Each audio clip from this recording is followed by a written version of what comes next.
You are now listening to Mr. Z Blackneffect.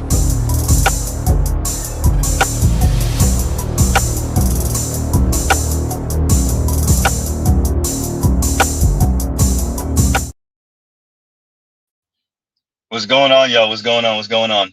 Like, share, subscribe, hit the super chat on the way in. And what are we doing today, Z? What are you covering today? So some of y'all already checked the link out in the description box. We're going to wait for that. We're going to get to that in a minute. But we want to address some other things first, talking about that. Shout out to, once again, Big Mo and KMS for the new memberships yesterday. Shout out to them. Once again, we are waiting. So we're up to 15 members. We are waiting for another 10, and then we will start our membership exclusive and first content. Yeah, I'm still mulling over what we're doing first, but I think Angry Women is probably going to be the first membership only stuff. As I said, and I do promise that I will not be making half of my content membership only or whatever, but some of the stuff will be. And yeah, anyway, we'll address that in a minute again. Shout out to the replay gang already. Thank you, Button and Hype Button. Thank y'all for hitting the Hype Button. I see I got like 4,000 hype points a few streams ago, and I got 5,000 maybe a stream or two before that, something along those lines. So y'all please press that Hype Button, please, and thank you. I think that moves us up in the algorithm or something along those lines, give or take. Remember, we only have, and shout out to all of you. I value all of you. Yes, I do, Mr. Z Ramen. So thank y'all for that. And yes, remember, Mr. Z is working over here with a shoestring budget and Velcro straps, bubblegum. With that, we are a tiny operation over here, 3,500 or so people. And I really, really appreciate y'all. Let's also say, what else are we doing for our opening? Am I forgetting anything? I feel like I'm forgetting something. Train tracks. I do feel like I'm forgetting something. Maybe I remember it in a minute. All that other stuff. And I should actually put up our very important, stuff here. Mr. Z over here like BSing around with his own stream. There we go. I think. Nope, didn't take. Y'all give me a second. Boom. Now we did. Okay. What else do y'all need to know? I think that's about it for our opening. All right. So for all of you that checked out Bunmi's conversation and where she's going with it, we're going to address that in a minute. But before we do that, we're going to address the white lady. What is her name again? We're going to get her name in a minute. If y'all would give me 1 minute and bear with. But we're going to be addressing kind of this weird talk and, women having their back put to the wall, trying to destroy the red pill or the manosphere, and why it's not going away. So in a weird way, this will be a continuation of last night's stream. Shout out to all of you who were part of the stream, dedicated to the stream. And let's remember, and I'm going to borg for a little bit probably, but bear with me. Let's remember why there is a Black manosphere in specific. There is a Black manosphere in specific because we are responding to the toxic environment, right?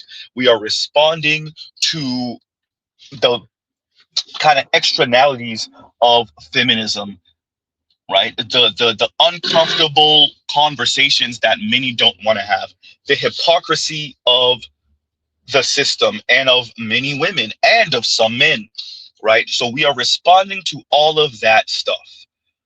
Okay, now let's get underway with this clip right here. If Mr. Z could find it, because I actually want to address this. Like, share, subscribe, hit the super chat, because I think there's music in the background, and so there's that. So we're going to address that in a minute. Of dating age, of marriageable age in some cases, beautiful, funny, amazing daughters. Wrong clip. That's not what Mr. Z's trying to play first. Z, play the right clip first.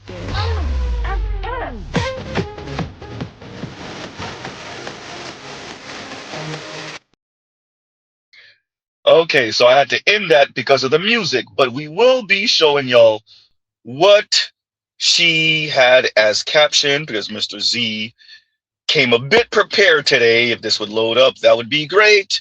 There we go. And this is what she said.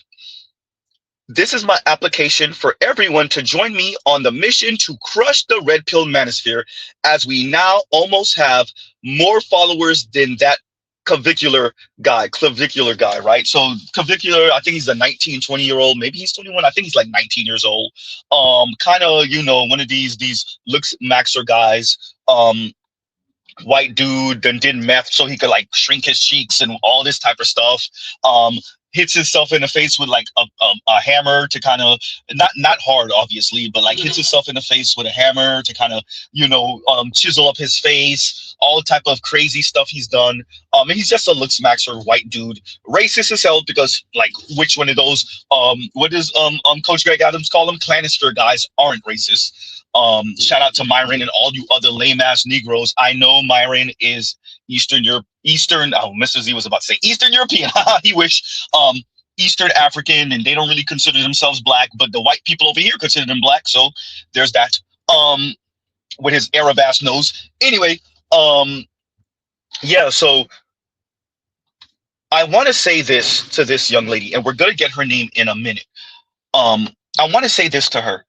You and all of the other women, white, black, Asian, Latina, or otherwise, you and all of your I guess air quotes allies of men, heterosexual or any type of LGBTQ, the issue that y'all are going to have with young men and the red pill in the manosphere is that the young men are interacting with, wait for it, you.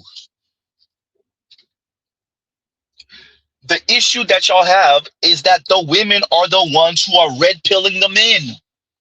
The women are the ones who are red pilling. The reason why the young men and the young boys are coming over here all over red pill spaces is because of you. It's because of you. This is what y'all struggle with. You think you can badger them or shame them or insult the manosphere in the red pill space and make it seem icky and make it seem disgusting. And, ooh, look at those sexist men over there. Look at those misogynists. Look at those losers. Look at those incels. Mr. Z, you said the word, I know. This is the issue y'all are going to have. The young men are running into you, ladies, and I know this is going to be difficult for y'all to digest. Ladies, prepare thyselves. This is going to be the hard part, and you are not infallible. Ladies, I know. See, y'all have been smelling y'all own fart so much, y'all don't believe y'all are selfish and self-centered and mean and condescending and rude and smug and dismissive, and that many of you don't think that the men warranted to pay for some generational, millennial old resentment that women have, right? I want to stress that, ladies and gentlemen, the uninitiated, the non-red pill, non-manosphere, non-black manosphere folks across America, the issue y'all are going to have is that the young men are dating your daughters. They're dating the women. They're interacting with the women, even if they're not dating them, excuse me. They work with them. They go to school with them. They see the hypocrisy in the system. As KMS often says, too much pain in the system. So, madam, you're worried about numbers, and I will give you that. FD has over 1 million subscribers. Foreign Man, Professor Odie, all these people, tens of thousands, if not 100,000+ subscribers. Much of y'all space, y'all getting a lot of views, but what about the impact though? That's great. Y'all have put out streams, or y'all have put out videos or shorts, or you're on TikTok, you're on Instagram, you're on YouTube, and you're getting how many views, but what about the impact? Not on the women, but on the men, because the men are the ones that overproduce. Dr. Richard Reeves just walked in the room. The men are the ones that overproduce. How do you encourage them to overproduce from mean, snarky, rude, asshole women who think that they're morally superior and more humane than the men. Imagine that. Women who celebrate being selfish, as a response to the toxic environment, take that off on the salt of the earth men. And then the men are supposed to do what? Y'all told the men to stay away. They stayed away. Huh? Once again, the young lady says, this is my application for everyone to join me on the mission to crush the red pill manosphere, as we now almost have more followers than that clavicular guy. It doesn't matter. What about your impact? Huh? That is the question. What about your impact, young lady? Right? And we're going to get the young lady's name right now. Y'all gives you a second.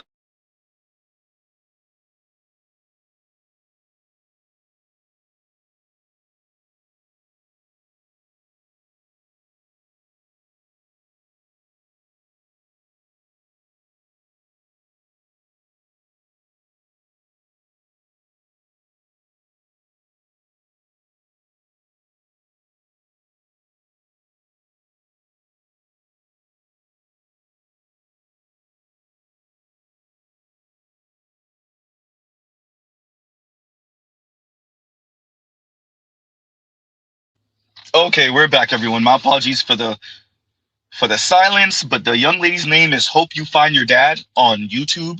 I forgot what her name is on Instagram, if it's the same name. My apologies for the silence, and I just wanted to show a bit of respect.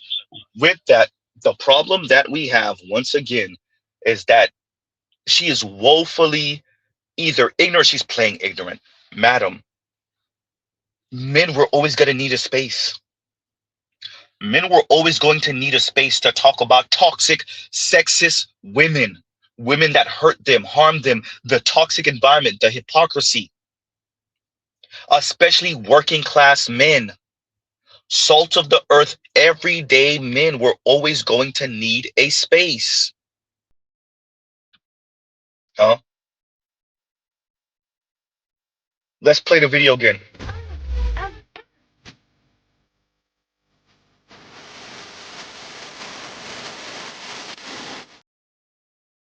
Huh? Men need a space to talk about toxic women, sexist women, the hypocrisy of the women. Huh? To commiserate with each other, to be honest with each other, to tell each other uncomfortable truths. Huh? We need to cut it out with this idea that the women are so kick-ass and the men are so immature and they're such losers and they don't want to get out of bed and wipe their ass and they don't want to take showers every day. They're such losers. No, your daughters, America's women, are assholes and your sons are staying the hell away. If they can't get one of those kinder women, nicer women, maybe more fit women, they stay the hell. They rather play video games and pleasure themselves. Huh? You want to know how some of your daughters sound, America? It's so frustrating that you men just don't get it. I'm not asking you to be a little boy just because I'm telling you that I want you to do what I say. It actually shows that you're a grown man when you're able to follow directions. When I tell you that I need you to be a stepping stool, it simply means do exactly as I say, and your life will be magical. Men have too much pride. I'm not looking for someone with pride. I'm looking for someone that wants to please me, that wants to serve me, that knows what I bring is gonna elevate him. So I understand if you don't want to choose this program, babe. It's not for everybody. Shout out to any one of you, specifically black men. Let's pause right here. Black men, this is the black woman you leave for the white dudes and the Latinos. And whatever happened to her over there, happened to her over there. Some of y'all so prideful and egotistical, you gonna try to make it work with her. You're gonna try to get her on your program. You're gonna D her down really good and whatever. When she baby trap you and destroy your life, you get what you get. Huh? when she physically assaults you, and then you defend yourself, and then she called the authorities on you, you get what you get. You leave women like this, black women like this, out there for in the wilderness for the non-black men.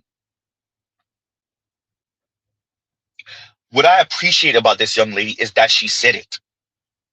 In America, and including especially black America, refuses to acknowledge that this is what's oozing out, pause, of that whole feminist train, is these women that play this very interesting game where they're not fighting for equity, equality, or egalitarianism. Those are the words they're using.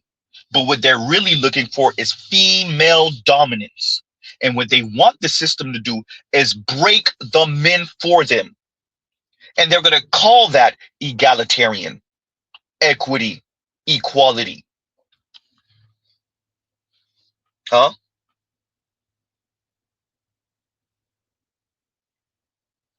Dear black men, stay the hell away from women who talk and think and feel like this. Once you peep that, drop her. She will destroy your life. Leave her for the white men.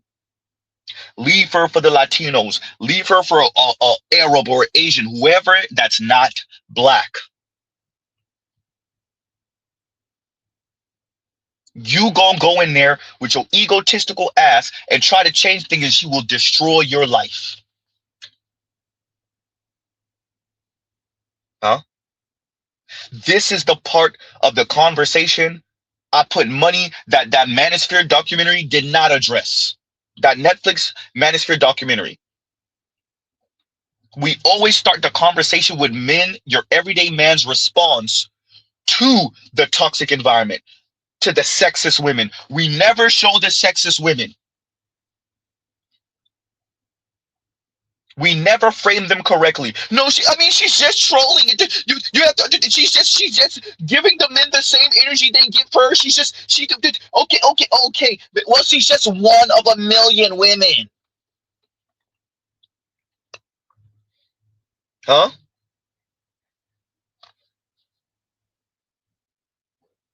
Oh boy. So while the young white lady that I played, while she's speaking about crushing the red pill in the manosphere, that's easier said than done, because all Mr. Z has to do, I don't have to give commentary. I do. Shout out to Mr. Z and his long-winded commentary. All I have to do is play videos of the young ladies sounding like this. It's so frustrating that you men just don't get it. I'm not asking you to be a little boy just because I'm telling you that I want you to do what I say. It actually shows that you're a grown man when you're able to follow directions. When I tell you that I need you to be a stepping stool, it simply means do exactly as I say, and your life will be magical. Men have too much pride. I'm not looking for someone with pride. I'm looking for someone that wants to please me, that wants to serve me, that knows what I bring is gonna elevate him. So I understand if you don't want to choose this program, babe. It's not for everybody. Wow. What I love about this is she said it. Huh? What I love about it is that she said it. And when you couple her with Munchkin, oh boy. As a man, if you don't have house core job, don't look for a woman with house core job. And for the men that complain about women that do that, look for a man that has all three, and they don't have all three. We can do that. We are women. You want us. You need us. Y'all want one thing from us. And mad because we boss y'all around because you're a fucking servant. You're a provider, right? You're a protector, right? You're a security guard, and you're a goddamn assistant. Know your place. Stop being contradicting. And bow down. Because I'm sick of it.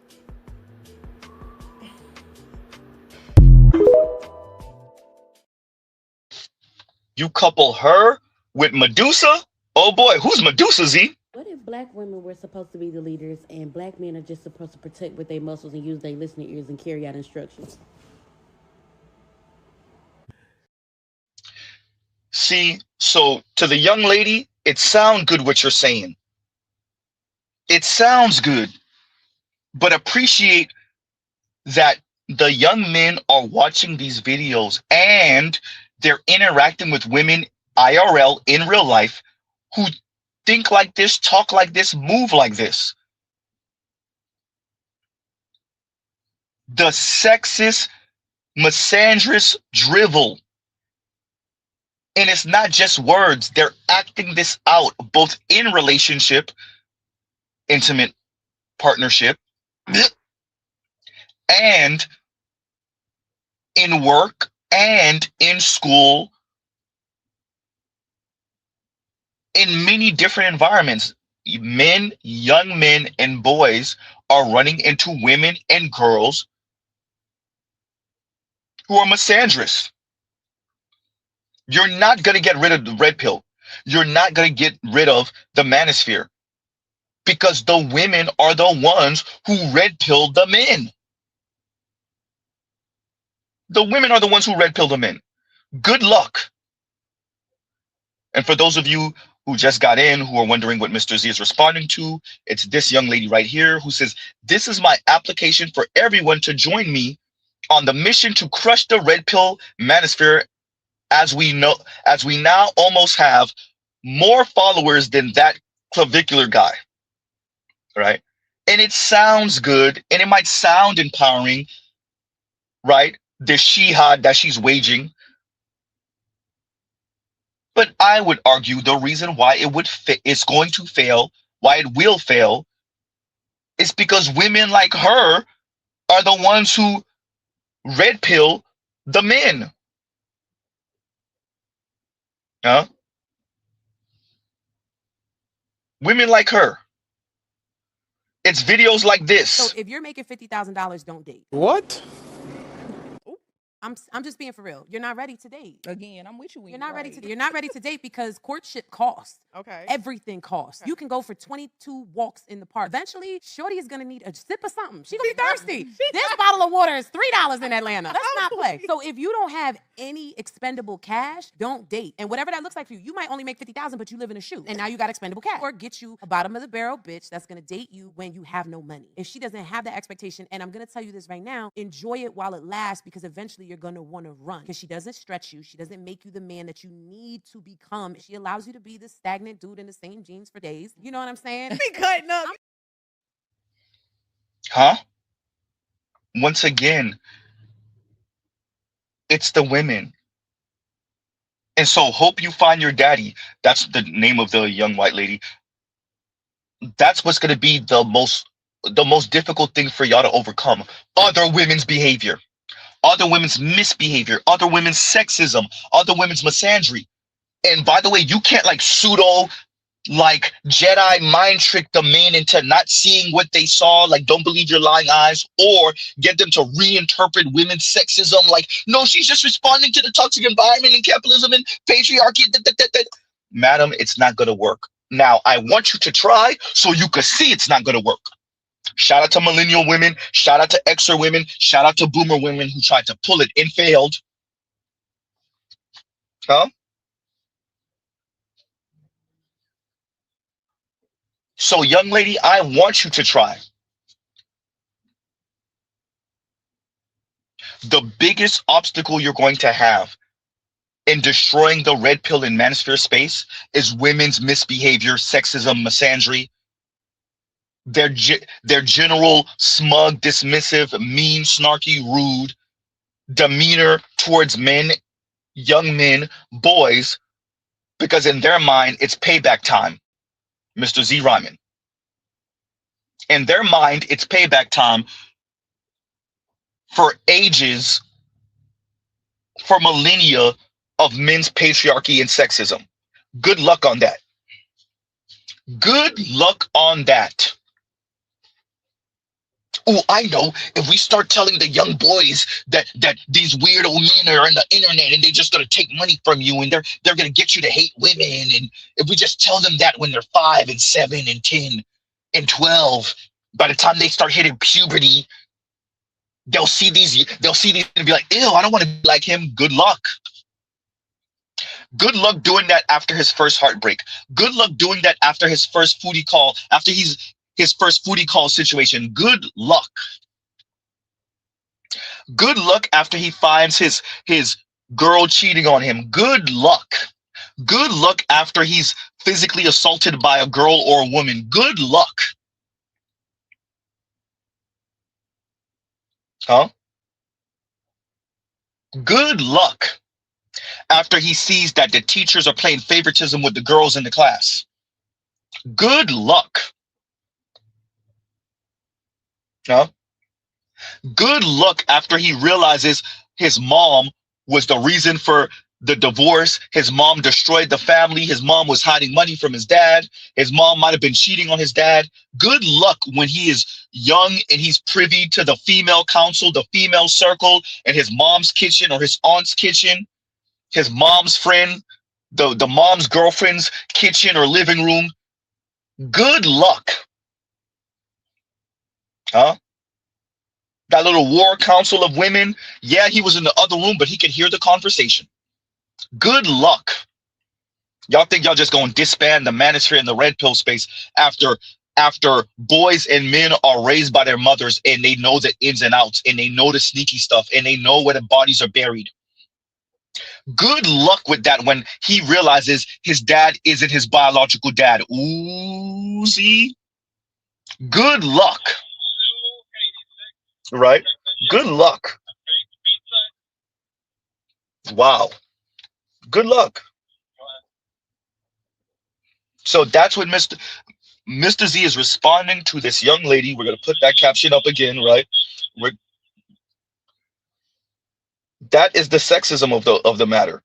Where's that damn thing? Here we go. My apologies, y'all. This is my application for everyone to join me on the mission to crush the red pill manosphere, as we now almost have more followers than the clavicular guy. And there you go. Huh? Emerald Edge, a lot of us have that life. Emerald Edge says, Z is airing out my life. A lot of us have that life. And this young lady, right, and I'm going to leave it up for a little bit. Like, share, subscribe, hit the super chat. This young lady I don't know how she grew up. I don't know. But, you know, Mr. Z, I played the other day, actually last night, the young lady speaking about her mom pushing her dad away, parental alienation. This is a grown-ass woman. And yes, I know she's put out sexist, anti-black man stuff before. But she's speaking about parental alienation, which is primarily a female sport. You want to know where the red pill comes from, where the manosphere comes from, right? It sound good. It sound good. But what else do we have? These parents talking like their daughters are infallible, and these men just don't want to mature, get off their mother's couch, go get a job, go take a shower, and do right by their daughters. Well, your daughters are assholes, and we're showing you that through action. Of dating age, of marriageable age in some cases, beautiful, funny, amazing daughters. Statistically, at least one of them should be involved in a relationship right now. What is happening? What is happening? Seriously. And I told my coworker this, and she's like single in her late 20s, and so are all the teachers that I've worked with. And they have roommates that are girls, and I'm like, what is going on? They're like, it seems to be really hard for men to commit these days. I'm like, no, when you meet the right man, he commits, right? What's happening is right. And shout out to Alpha, whatever the name of the channel is, my apologies. Why did I clip out this clip in specific? Because that is a mother, right? So the caption reads, you know, this mother, all her daughters are single, and you can hear the mother saying like, what's up with these men, right? No, ma'am. The issue that you have also is that the women want the same man. Y'all are all aiming for the top 20%. If you don't get the top 20%, you sit on your hands, pun intended. Maybe not you, but your daughters. And your white, definitely your daughters. And that's okay, by the way. Your daughters don't owe the other 80% of men consideration. There's nothing wrong with that. But then shut up and resign yourself to never having grandchildren. Ooh, goddamn. Or tell your daughters to wait for that top 20% man after his first divorce. Tell her wait for him for the second round. Your daughters are not infallible. They're not as nice as you think. They're not as considerate as you think. And we didn't even mention weight or physical attraction yet. I want to say this as I continue to always say this. Like, share, subscribe, hit the super chat. Not that, Z. I know. I want to say this as I continue to say this. It is up to the single men, to all the parents, to the technocrats, to the demographers, to the social scientists, to the pundits, to the talking heads, to the tastemakers. The single men are who decide whether your daughters should be married, should be in a relationship. The single men make that decision. You can badger the single men. You can insult the single men. You can question the single men. You can question the single men's sexuality. You can do whatever you want that you think is going to goad them into doing right by your daughters. But the single men are who decide. And if the single men would rather be sitting on their mom's couch playing video games with Dorito dust in their beard, then that should tell you what they think about your goddamn daughters. If the single men would rather be playing video games on a Friday night than go to some speed dating event, mixer, matchmaking event, or be on one of these matchmaking websites or apps, dating apps, that should let you know how toxic the young men feel and think the environment is.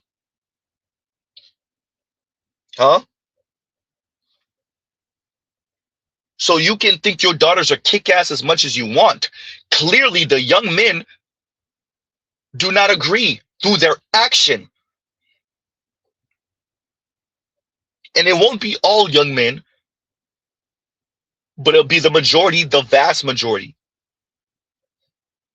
Play it again, Z. Of dating age, of marriageable age in some cases, beautiful, funny, amazing daughters. Statistically, at least one of them should be involved in a relationship right now. What is happening?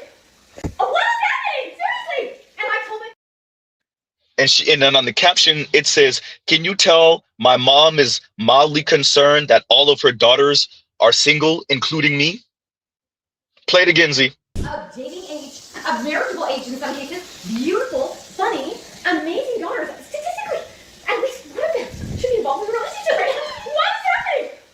What is happening? Seriously. And I told my coworker this, and she's like single in her late 20s, and so are all the teachers that I've worked with. And they have roommates that are girls, and I'm like, what is going on? They're like, it seems to be really hard for men to commit these days. I'm like, no, when you meet the right man, he commits, right? Right? Now, from my understanding, the mom is saying all of her girlfriends who have daughters are having the same issue. Their daughters are single. That doesn't tell you something. Oh, you think it's just the young men. Have you ever considered your daughters are assholes in the dating scene? Now, I can't tell you that your daughters should end up with an uneducated guy, a short guy, an ugly guy, a mean guy, a sexist guy. But what I can tell you is the young men are showing you through action at scale what they think of your daughters. If you're saying you're not the only mother who's dealing with this, that other women with daughters of dating age, of childbearing age, are also concerned with their daughters being single, that should tell you something. How are your daughters in the dating market? How do they speak to the men? How do they treat the men? Are they awkward? Are your daughters overweight? Are they mean? Are they snarky? Are they materialistic? Are they consumers? Hyper consumers? Do they exhibit that on the first and second date? Do they even exhibit that when they're talking to a young man? The assumption, once again, is the women are just these infallible little dainty creatures, and they're sugar and spice and everything nice, and they're so educated and they're so well mannered and they're so cultured. And the boys and the men, the young men, are just these disgusting pigs who don't want to take a shower, and they're intimidated by cultured women and educated women. No, your daughters are assholes. Your daughters are mean. Your daughters are classist. And the young men are showing you that through action. And Earl said he knows, yeah, whether that's the dad or the stepdad, he knows what it is. That's why you saw him struggle to answer. He knows what it is. He got lucky to get the mom.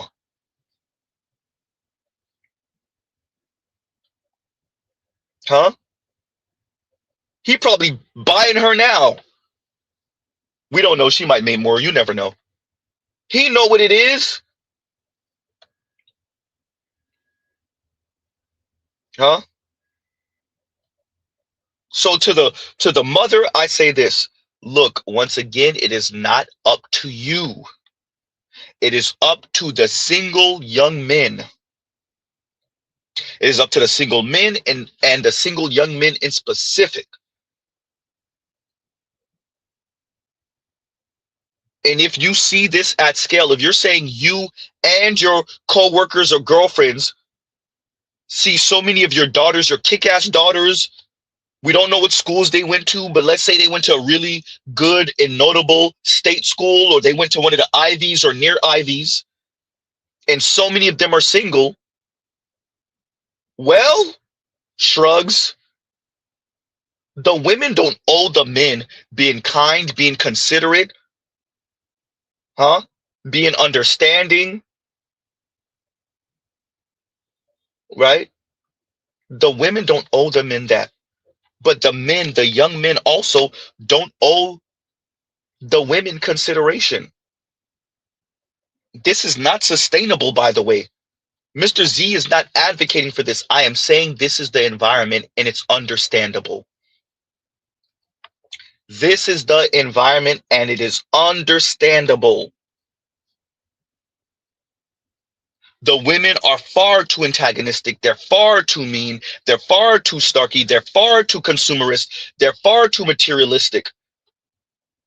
And yes, even your nice white liberal women are far too classist, far too elitist, even though many of the women aren't elite themselves.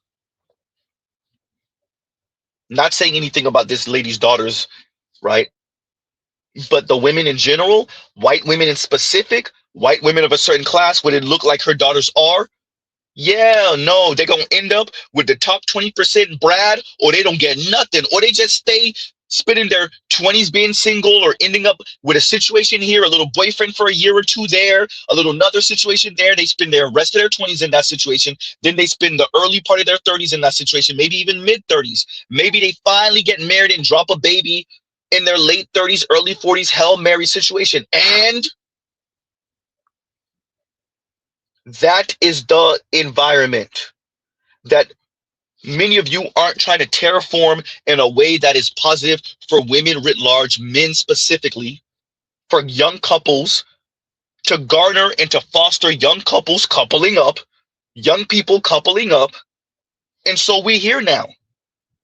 This is why everyone is single and men stop trying. This is the mouse paradise, a scientific experiment from the 1960s. They made the perfect world for mice with unlimited food, safety, and no predators. In the beginning, they placed 4 females and 4 males and let them multiply. The population exploded, hundreds, then thousands. Then something strange happened. They stopped mating. And within 4 years, they were extinct. But why? According to scientists, the reason was social interaction overload. Just like humans on social media today. They were in 24/7 interaction with thousands of others. Too much stimulation, too much competition for social status, and this led them to lose the ability to form bonds, to mate and raise their young. Many males became so-called the beautiful ones. They lost interest in females. They just groomed themselves all day and withdrew completely because they could not compete in this chaos anymore. And the females followed by losing interest in males. So no mating, and they all just died without having babies. Since 2010 smartphones, hormones. Humans are living the same social interaction overload. 24 Interaction overload, excuse me. Huh? Interaction overload. In this extreme status climbing and the ladder climbing and this extreme status competition, your everyday man is over it, right? They rather be minimalist. And I'm not saying that that is going to be a positive thing for overall society, but it is risk management, risk mitigation. It is harm reduction for the individual man, young man. Now, when you scale that, that is a problem for your society when the men are not willing to overproduce for themselves, for women, for children. That is a problem at scale. But if we're going to push hyper individuality on the women, you have to appreciate the men, the young men, are not going, there is going to be a level that the masses of young men, not all, but the masses of young men are just, I'm not doing all of that. For what? For your daughter who finally gives me a chance in her mid-30s, her early 30s, because she done being on the peen carousel with the chisel chin Chad that she prefers? Huh? Or she was a careerist up until her mid-30s, she wouldn't give me a chance, and so now she's the baby rabies is off the charts, huh? The biological clock is ringing off the hook, and now she's giving me a chance. Now we got to hurry up, get married, have children, have a kid, probably just one, maybe two, in the span of 2 and 3 and 4 years. And your daughter is still going to maybe, and we're talking about working class people here, because once you start getting upper middle class and above, the whole dynamic changes. And your daughter's still going to leave me in 7, 8, 9 years, 10 years, 12 years? Absolutely not. The young men, including even the young white men in mass, are not signing up for that. You don't get that until you get upper middle class and above, where they get married and they might stay married. Their marriage may last 20 years, 25 years. But once you start getting to lower middle class and lower, man, that marriage rate jump, it falls off the edge of the cliff. And then especially that divorce rate for those that do get married. Madam, we don't owe your daughters that. We do not. And that's one aspect of young white women, young women in general. Are you sure your daughters aren't selfish and they're lying to you? No one is immune to life's challenges, but at 32, I finally feel like I'm at a place where I can do what I want, when I want, without answering to anyone, and it feels awesome. Having a child would completely change that, and for what? Being a mother is really hard, and I don't want to work hard. The idea of hard work has been glamorized by the institutions and people, mainly men, that benefit from a woman's labor the most, so I'll gladly take the easy way out if it means I don't have to stress about raising a child in a broken system that only rewards the smallest subset of the population if they fit neatly into a mold. And even then, what's really the reward? If I ever do choose to partner again, that person will share the sentiment that being a selfish woman isn't a flaw. It's a conscious rejection of the societal expectation that women must sacrifice themselves for others to be worthy or valuable. And being selfish is a wonderful thing a woman can be. Being selfish is a wonderful thing a woman can be. The women are talking like this now, everyone. Now, we knew many of them were already on this. They already believe this, but they're saying it. Right? Now, when you have upper class women who are perfectly okay with being rich auntie or rich cousin because their parents never had another child, so they don't have a sibling. Their parents might have been the only child. So now we're talking about extended family relatives. And it's not even like she's really rich like that. She's just doing okay in life. When you scale this, appreciate this, everyone. She didn't say anything necessarily about men's bad behavior. She's saying she wants to be self-centered, selfish. She said selfish. She wants to be only about me, me, me. Nothing wrong with that. If it's 1% of your female society of childbearing age. But when you have a preponderance of women who they're telling you it's not even really about the men. It's just I don't want to have to consider anyone else. And so even if you tell me I could drop the man with the no fault divorce, oops, I could wake up one day and be like, no, I don't want to have to consider these children or this child I had with that man.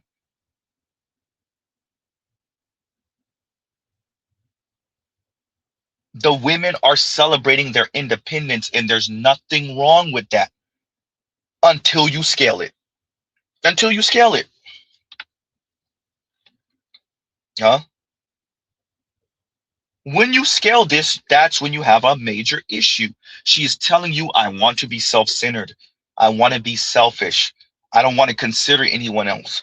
I played a clip of a few weeks ago of a young black lady saying the same thing, a young black woman. Of course, the young black woman was barking and using all type of profanity, but it was the same message, essentially. I don't want to have to think of anyone else. And by the way, the women don't owe us that. They do not owe us that. Dear men, but let them eat the consequences of that as they're in their 50s, their 60s, as they approach retirement age, as they are in retirement age.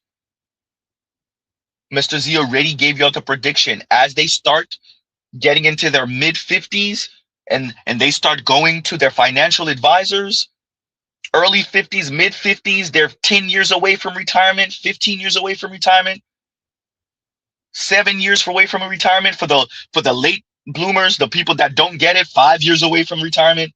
And they start speaking to their financial advisors. And this is for the ones that are actually aware and that's smart enough. And once they start realizing they don't have enough money in the bank, the 401k is not enough, the pension is not enough. What 401k or pension for the masses of them? True. But still, when they realize the Social Security cobbled up with the pension, cobbled up with the Medicare and the Medicaid and whatever the hell, it's still not enough. They're going to start lobbying the government to find the money somehow. And dear men, especially us younger Xers, us millennials, and us Gen Z, this is where the taxes come in. The same women that didn't have children, the same women that might have had one kid but didn't marry that man, or married that man for all of 2 nanoseconds to have the kid in wedlock and then divorced him later. Those same women are going to be looking to tax your ass. The man that they never had kids with, the man that they never married. It will be a bachelor tax, and it will be a tax on our children that we did have with the women that had children with us.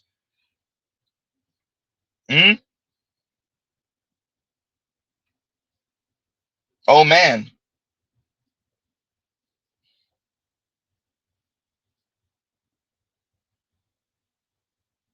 We're gonna play it again. No one is immune to life's challenges, but at 32, I finally feel like I'm at a place where I can do what I want, when I want, without answering to anyone, and it feels awesome. Having a child would completely change that, and for what? Being a mother is really hard, and I don't want to work hard. The idea of hard work has been glamorized by the institutions and people, mainly men, that benefit from a woman's labor the most, so I'll gladly take the easy way out if it means I don't have to stress about raising a child in a broken system that only rewards the smallest subset of the population if they fit neatly into a mold. And even then, what's really the reward? If I ever do choose to partner again, that person will share the sentiment that being a selfish woman isn't a flaw. It's a conscious rejection of the societal expectation that women must sacrifice themselves for others to be worthy or valuable. And being selfish is a wonderful thing a woman can be. Once again, America, this is your fault.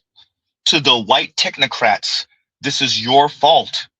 You pushed hyper-individuality on this society for the past few decades, 5 or so decades, 6 decades, to counter revolution. And now it's coming back to bite you in the ass with the men and especially the women, because now the women don't want to do their societal duty. They don't want to even have your kids, including especially your white women. That's what you get. You pushed hyper individuality, you crushed unions, you crushed community, you made it sound weird. And now we're here. That Margaret Thatcher There's no such thing as society. There's only individuals and family. Yeah, she's from the UK. Yeah, she was prime minister. But that type of rhetoric rang true in America also. That ideology rang true in America also. That was pushed by Ayn Rand. That was pushed by Milton Friedman. A bunch of Reaganites. The market will decide. The market will find the answers. Well, we're here now, and look at your daughters. They don't want to have children for God and country. If they do, it's only one. And it wouldn't be the end of the world until you scale it.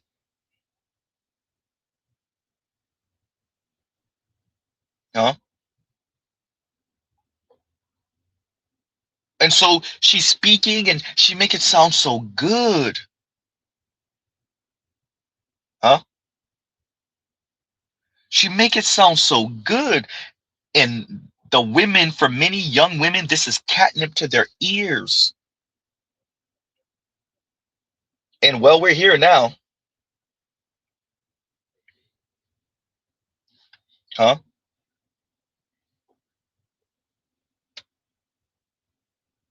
And so whether it's the young white women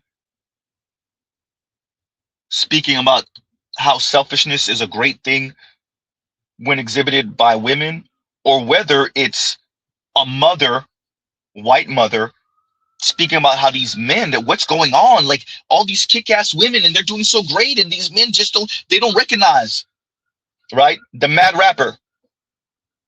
They don't recognize, they don't be recognizing. These young men don't recognize. No, the young men recognize your daughter's an asshole. And I'm not saying her daughters individually are an asshole. I'm saying your daughters are not as great as you think they are. And the men are showing you that through action. So even if her individual daughters all get coupled up, all get married, all have kids, in aggregate, the young men, including the young white men, are showing you through action your daughters aren't that great. Play it one more, Genzi. Of dating age, of marriageable age in some cases, beautiful, funny, amazing daughters. Statistically, at least one of them should be involved in a relationship right now. What is happening? Oh, what is happening? Seriously. And I told my coworker this, and she's like single in her late 20s, and so are all the teachers that I've worked with. And they have roommates that are girls, and I'm like, what is going on? They're like, it seems to be really hard for men to commit these days. I'm like, no, when you meet the right man. Let's address that again. Because y'all are going after the same top 20%. It's hard for them to commit. Why would the men with a zillion options, why would they commit? Commit to who? And she says her co-workers, their teachers, and they're in their 20s. You think 20-something-year-old men, early 30-some-odd-year-old men, mid 30-something-year-old men, white men, more likely, who are flooded with women who want them, you think those men have a difficult time committing? No, madam, what women find themselves, especially even white women, but black women, Latina women, educated, accomplished, air quotes, accomplished women find yourselves in this very interesting position. Y'all want to practice hypergamy. Okay. The men that most of you prefer, I won't say all, to be kind, generous. The men that most of you prefer, this is your issue right here. They're flooded with vagina. They are flooded. They starve not. Huh? And then the masses of men that y'all are met about at most, if not disgusted by, you ignore them. Maybe not you, madam. It looks like you're married. But your daughters do. Maybe not your individual daughters. I'm saying women around your daughter's age and your co-worker's age. Huh? Yeah. And Telescope says, dudes didn't want screaming Mimi as a mother-in-law, Z. Say that. You imagine having to hear that voice once a week, once every other week? Huh? You imagine having to hear that voice? even the husband or the maybe that's their father, maybe that's their stepfather. You imagine what he's been going through? Imagine having to hear that voice once a week or once every other week or maybe even once a month. You go have family dinner with them, or you drop the kids off. God forbid, you know, the schedule where you have to drop the kids off at grandpa's house or grandma's house every day so you could go run errands or go to work or whatever the hell. You have to hear that voice every day. Oh boy.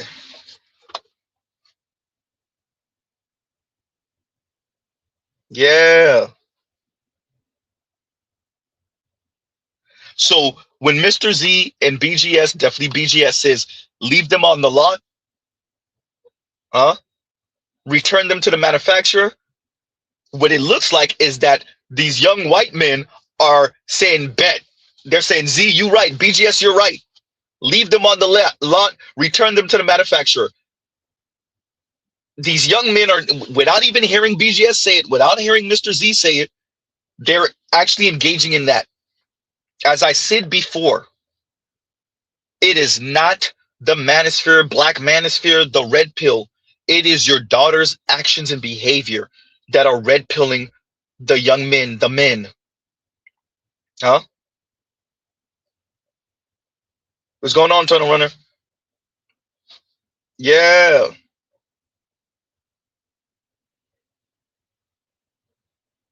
And on to the main event. We might do a couple of other videos after this, but on to the main event. Like, share, subscribe, hit the super chat, and shout out to all of you that already watched the link in the description box before the stream. And let's get underway.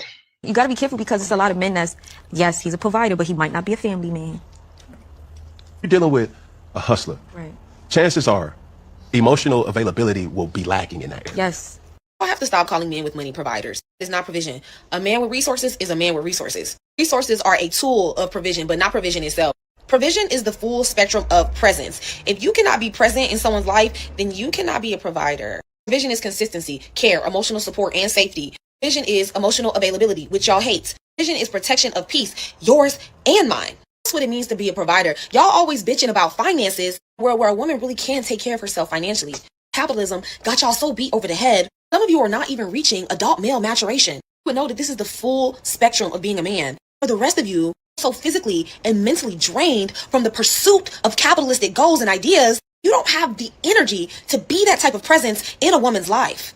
This is why divorce rates are going up. This is why women are saying they don't want to be in a relationship. This is why women are saying they don't want to be mothers and have children. Because men are not showing up in women's lives. They're not being present. They're not being providers. Too busy showing up for capitalism and patriarchy to be present in women's lives. Their whole life is centered around performing manhood instead of actually being men, being male. That is what women are telling you. The weight that you think that you're contributing to society is only contributing to capitalism and patriarchy. Contributing to women and children is contributing to society. Anything outside of protecting women and children is not contributing to society. Women and children are the society. Anything else just exists to make it easier for women and children to exist in society. If not, it's not contributing to society. Women have to continue to have children in order for societies to grow. If women are not comfortable in society, they don't want to have children. Society is failing at alarming rates because men want to structure society around men instead of women and children. That's not even me saying that we should live in a matriarchy. That's not what I'm saying at all. I'm just saying a society that doesn't have the people who create societies at the forefront of mind is not a functioning society. So men are failing because men didn't provide a society that's structured around women and children. We heard you loud and clear. And yes, you are advocating for a matriarchy if you want to be kind to gynocracy, if you want to be accurate. You realize what you were saying and say, I'm not saying that. Yes, you are. Grow a pair. Oops. Grow a pair and say it. Yes, you are. But madam, the women are the ones who are telling men it's all about the money. Dating down, which means, you know, a man who... Dating down, really? All right, listen, it was in the prompt, right? Really? Who wrote that? I mean, I say all that. Jeez. Disgruntled. This is just the reality of it. So women, you know, we're more educated now, and I think that we're furthering our education. So with that being said, we're going to hold off on the baby making. We're going to hold off until we get that great job. We're really career driven. And I don't think there's anything wrong with hoping that there's someone either on your level or higher than you. So, okay.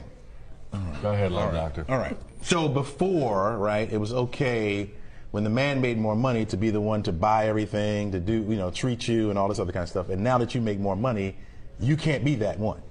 Right? You can't be the one to pay for the meal and because you're dating down. Dating down. I hate that. Yeah. What is that about? It wasn't called dating down. Right. Yeah. When men were the breadwinners and all that kind of. It's called down. Now it's dating down. Yeah. What is that? I have a feeling, though, that some of the issue here is that it may be the psyche of the men, that when they make less, they are insecure and it can affect their relationship. This report is about the women complaining about the fact that they don't now have, I got to get so, a guy. I guess my question would be, so are these women expecting the men to cover everything? They want those breadwinners, so they... That's what it sounds like to me by this particular study. I have to date down now. What is that? You wanted to make more money, you make more money. What's the if there is a responsibility with making more money? First of all, I don't believe in any of it. But if there's a responsibility that comes with making more money, accept it. You wanted to make more money. Right. Are you going to find many men out there that makes as much as you do? And my point is, so now you're going to, because we hear so much about women that are like, oh, there's nobody out there, there's no one out there, I can't find love, I'm getting too old. Now you're going to sacrifice the fact that you could find that love because the man's not making that much money, and you're going to date down? All right. No, they're wrapping us. I have a feeling this is going to be our morning rush, actually. I can do bad by myself. Left to say. But me, the reason why I played that clip is because that's the masses of women, including especially black women. It's easy to rail against these capitalist men who don't want to build society around women and children. Matriarchy, gynocracy, if you want to be accurate. But me, it sound nice. And then we put the microphone in front of women. And then they sound like this. That if you are broke and I choose to deal with you, I will belittle you. It is what it is.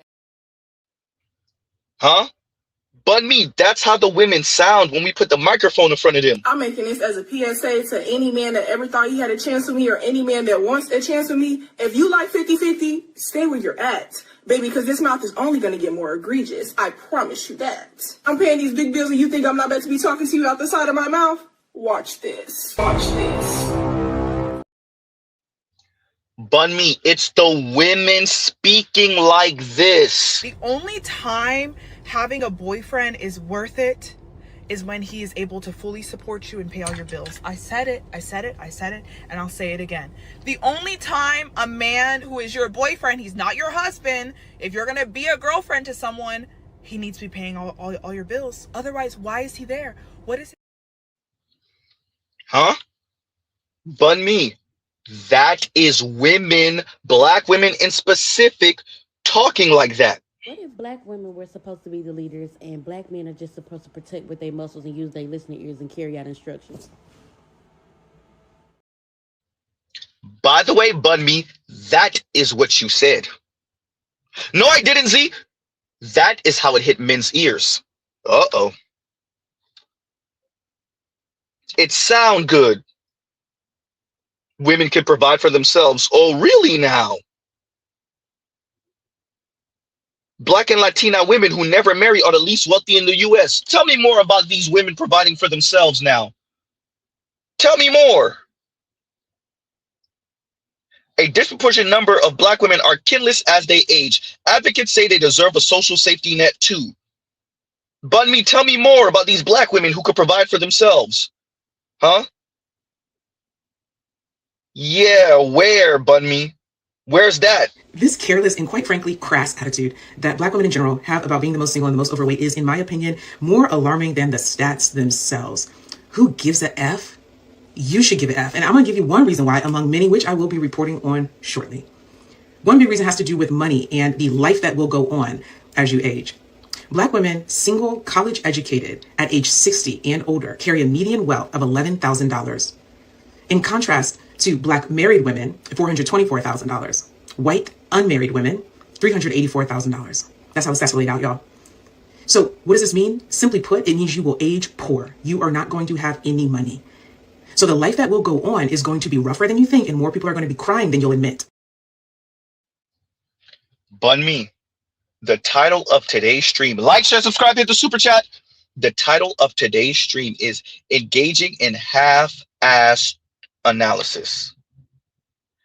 We're going to play Bun Me again so y'all can appreciate the title. Once again, Engaging in Half-Ahh Analysis, Bun Me. Continuing. You got to be careful because it's a lot of men that's, yes, he's a provider, but he might not be a family man. You're dealing with a hustler. Right. Chances are emotional availability will be lacking in that area. Yes. I have to stop calling men with money providers. It's not provision. A man with resources is a man with resources. Resources are a tool of provision, but not provision itself. Provision is the full spectrum of presence. If you cannot be present in someone's life, then you cannot be a provider. Provision is consistency, care, emotional support, and safety. Provision is emotional availability, which y'all hate. Provision is protection of peace, yours and mine.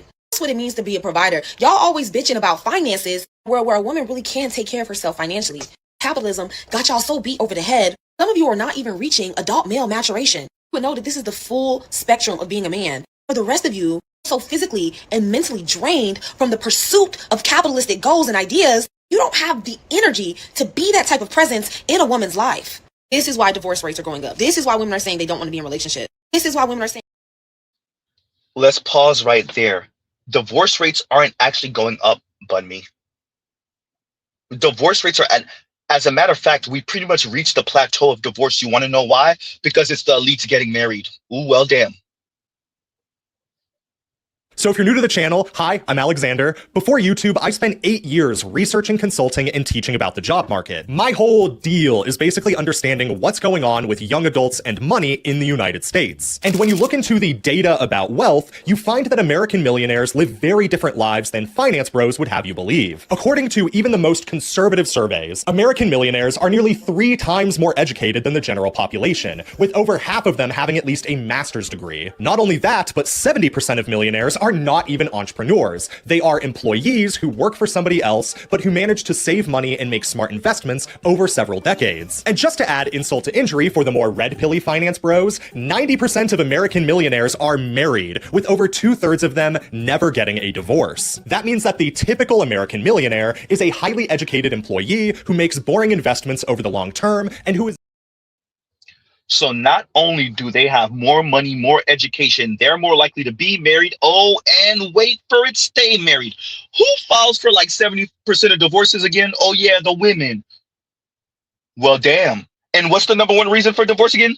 Finance, not character flaw, not taking care of children. No, finance. And 70% of women file for divorce, 90% if they're college educated. Bunmi, what the hell are you talking about? Going back to the title, engaging in half-ass analysis. It sounds good, Bunmi. It sounds good. It sounds female empowering. But the facts are the facts. Huh? The facts are the facts, Bunmi.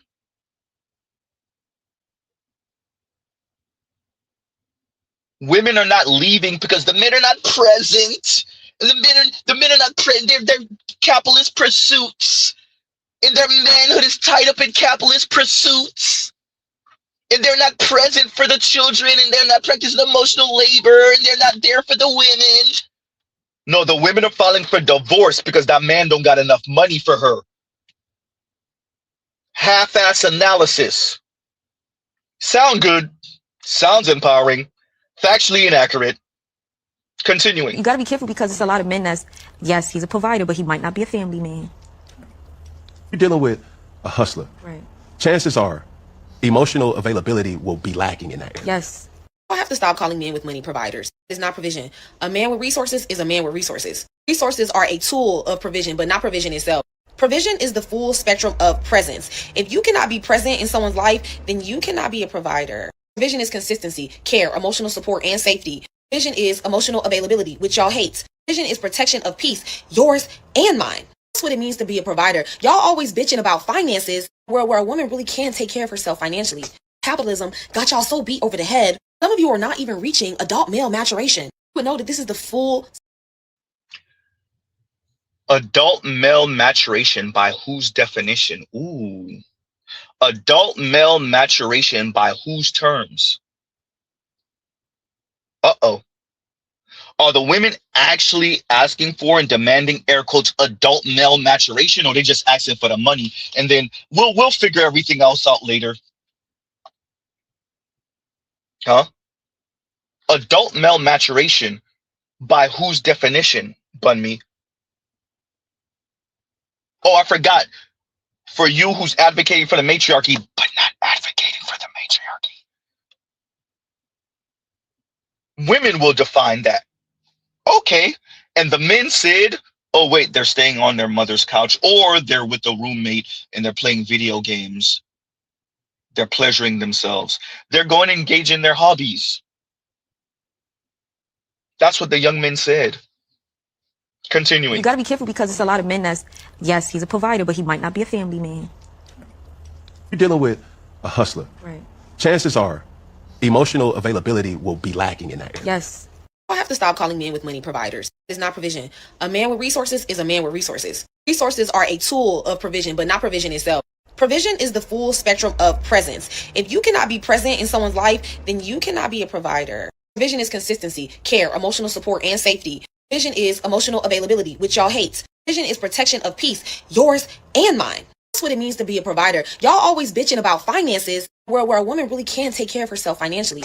Capitalism got y'all so beat over the head. Some of you are not even reaching adult male maturation. You would know that this is the full spectrum of being a man. For the rest of you, so physically and mentally drained from the pursuit of capitalistic goals and ideas, you don't have the energy to be that type of presence in a woman's life. This is why divorce rates are going up. This is why women are saying they don't want to be in a relationship. This is why women are saying they don't want to be mothers and have children. Because men are not showing up in women's lives. They're not being present. They're not being providers. Too busy showing up for capitalism and patriarchy to be present in women's lives. Their whole life is centered around performing manhood instead of actually being men, being male. That is what women are telling you. The weight that you think that you're contributing to society is only contributing to capitalism and patriarchy. Contributing to women and children is contributing to society. Anything outside of protecting women and children is not contributing to society. Women and children are the society. Anything else just exists to make it easier for women and children to exist in society. If not, it's not contributing to society. Women have to continue to have children in order for societies to grow. If women are not comfortable in society, they don't want to have children. Society is failing at alarming rates because men want to structure society around men instead of women and children. That's not even me saying that we should live in a matriarchy. That's not what I'm saying at all. Yes, it is. Just saying a society that doesn't have the people who create societies at the forefront of mind is not a functioning society. So men are failing because men didn't provide a society that's structured around women and children. That is you advocating for matriarchy. But let us have Anna Kasparian, and remember, this is almost a decade old at this point. Let us have Anna Kasparian speak on it. Why aren't people getting married? Is marriage simply for those who are privileged? That was the question in regard to a survey done by the American Enterprise Institute and Opportunity America. As we know, the percentage of people getting married has decreased over recent years. And so what are the reasons behind it? Now, marriage has sharply declined among people without college degrees, while staying steady among college graduates with higher incomes. So just to give you the specific numbers, 26% of poor adults, 39% of working class adults, and 56% of middle and upper class adults ages 18 to 55 are married. So the number, or the percentage, is much lower for those who are living in poverty or struggling economically. That speaks to economics, that speaks to class, that speaks to finance, that speaks to money and status. Bunmi, what are you talking about? Once again, the title is Engaging in Half-Ass Analysis. Continuing.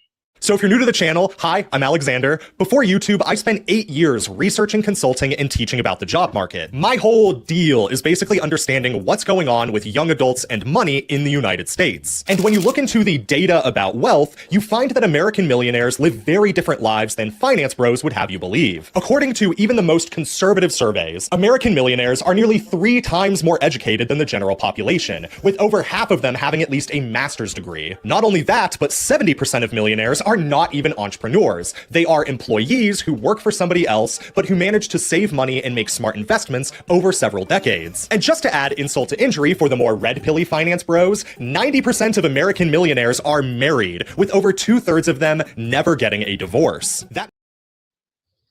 Huh? Yeah. So, once again, Bunmi, what are you talking about? What are you talking about? It's the women. The ones with some money, the ones without money. And Mr. Alexander told you what it is.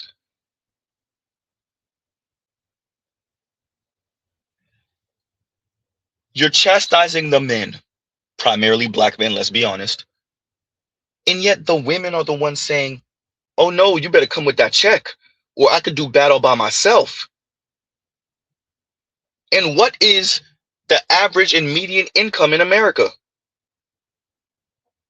Functionally, all salary data in the United States is worthless for a few reasons. Ultra-high earners heavily skew national averages upwards, which is why the average salary in this country is $64,000 a year, despite the median being 43. But even that 43 heavily skews our perception of the reality of compensation in this country. Taxes, insurance, and other payroll deductions can cause some serious differences in take-home pay depending on what state you live in. For example, Oregon.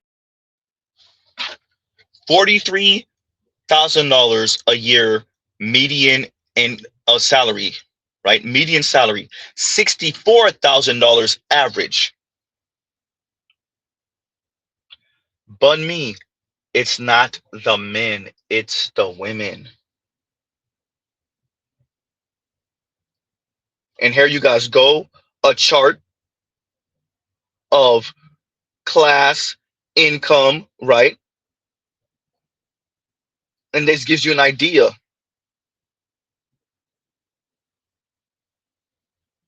Probability that the first marriage breaks up within 10 years by race, ethnicity, and median family income in the community.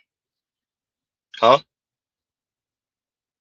for every race, low income is more likely to divorce within 10 years.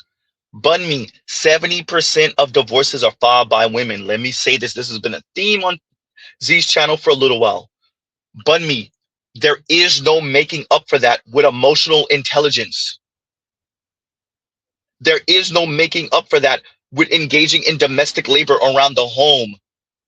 We've asked women already. We've proven it. Y'all keep on acting like women aren't hypergamous. The women are telling you they're hypergamous. Huh?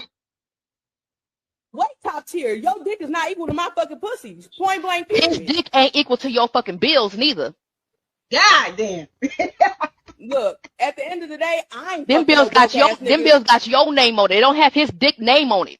At the end of the day, I ain't fucking no broke ass nigga. Do what you want with your pussy. Yeah, you don't have to fuck no broke ass nigga. Straight up. Look, you can fuck a nigga that ain't broke. That's not a problem.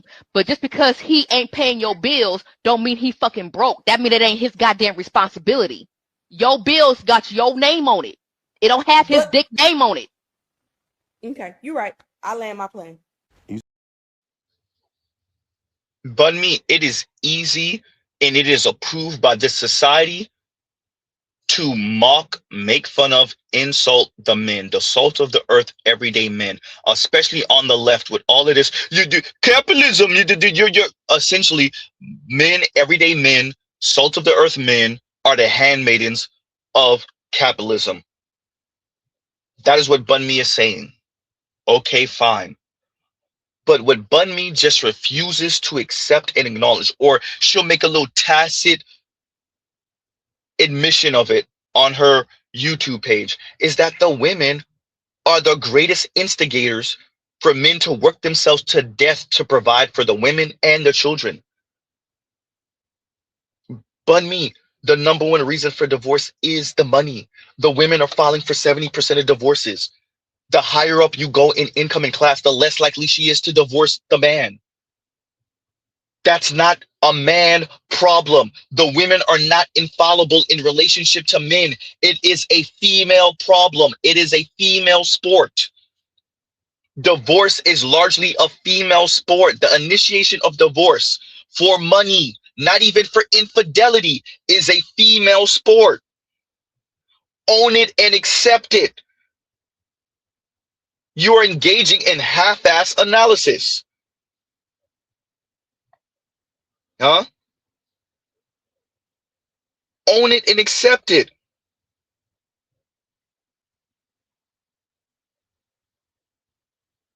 That is how we got here. This idea that women are just kinder and more humane and more understanding is how we got here. Because all the onus of the toxicity of this environment and this society is placed on the shoulders of the men. And not just the elite men, no, your everyday man that has to work his butt off in this society. for those same men, for those same women, children, and even the men who are not pulling their weight. And then for Bun Me and her ilk to then wag their finger at the men, at black men, salt of the earth, everyday working black men, when the numbers tell us what it is. Like, share, subscribe, hit the super chat, and shout out to Dr. T. Hassan Johnson, right? Continuing. 60% of 30-year-olds used to have at least one child 40 years ago. Now it's 27%. They can't afford to. And also, when you have a lot of young men who aren't economically viable, we don't like to have an honest conversation about mating. Men mate socioeconomically, horizontally and down, women horizontally and up. Beyonce could work at McDonald's and marry Jay-Z. The opposite is not true. 75% of women say economic viability is key to a mate, only 25% of men. So when men are not doing well economically, we have an absence of mating. We have an absence of what is the opportunity to do the most rewarding thing in the world, and that is build a family where you get to that point of building something with someone else. It's tough on women, but it is absolutely disastrous for men. It just makes me very upset and rattled to think that the most rewarding thing in my life is effectively off limits. Marriage is a new luxury item. 4/5 of people in the top quintile of income-earning households get married. Only 1 in 5 men in the lowest quintile ever have an opportunity to mate. 4/5 of the men at the top compared to 1/5 of the men at the bottom. Bun Me get married. Bun Me, that's about class and income. That's the women, Bun Me. I know when you see things through this feminist lens, it is difficult to appreciate that the women might be engaging in antisocial behavior, or the women don't actually mean egalitarian. It is difficult when you hear them talking that, but then when the data shows and proves they don't really mean it, when you put their feet to the ground and tell them to prove it, they can't. Concerning intimate, romantic relationship with men, the women can't do it, not at scale. Huh? I know. It flies in the face of all of that decades of feminist talk. I get it, but we're here now.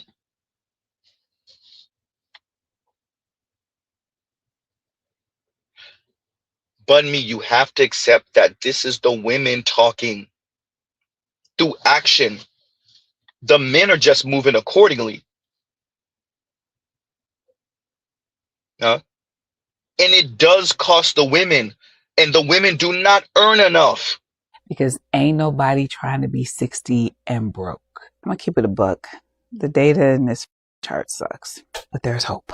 So the data in this chart suggests that Black women who have a degree but are single at 60 have a net worth of $11,000, which, as we know, that's just not enough to live off of. Whereas if you're married and have a college degree at 60, you have a net worth of around $424,000. And the reason why I say this sucks is because I don't particularly like something that is beyond my control to be able to impact the quality of my life. Like, it's literally not within our control if we're married at 60. I mean, we have influence on that, but it's like, it's 50-50, right? It takes two to tango. And so that does suck. However, the decision.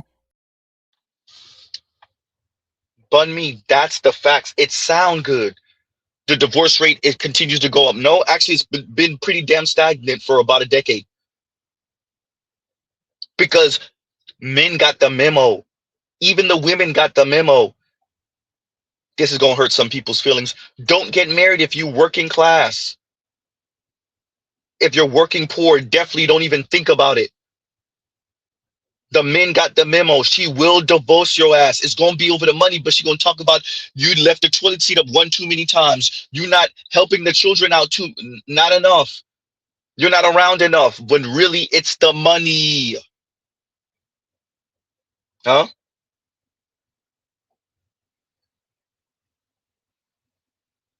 Divorces are closely linked to socioeconomic status, with lower income and less educated individuals experiencing significantly higher divorce rates, often exceeding 40%. Conversely, those with college degrees and higher incomes have more stable marriages, with divorce rates for college graduates at roughly 30% or less.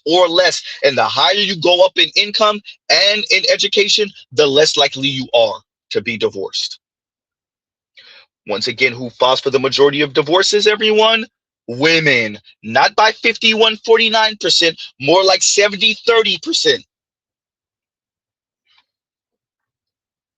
Bun me, those are the facts.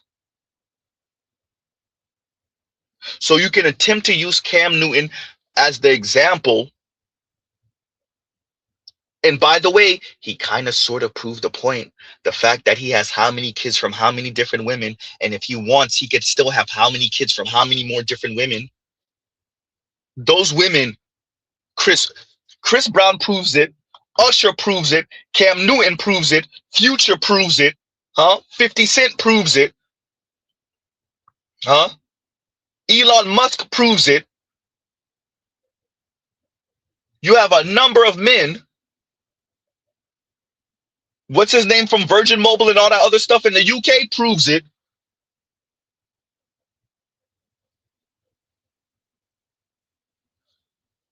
That the women will continue to, the women would rather that man, they'd rather have children with that man who's not gonna be in the picture that often.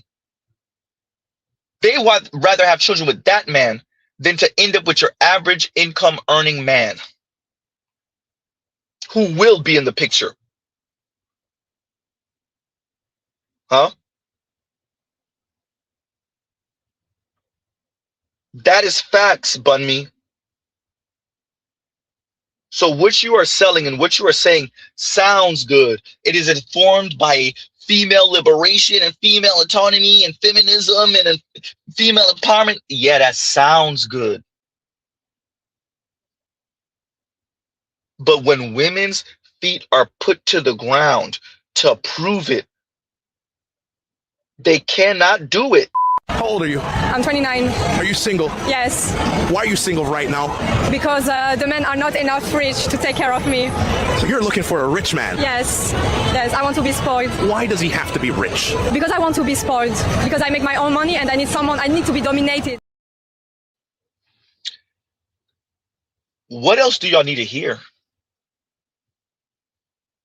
Bun Me, these are real. This is not AI. None of the videos I played are AI, Bun Me.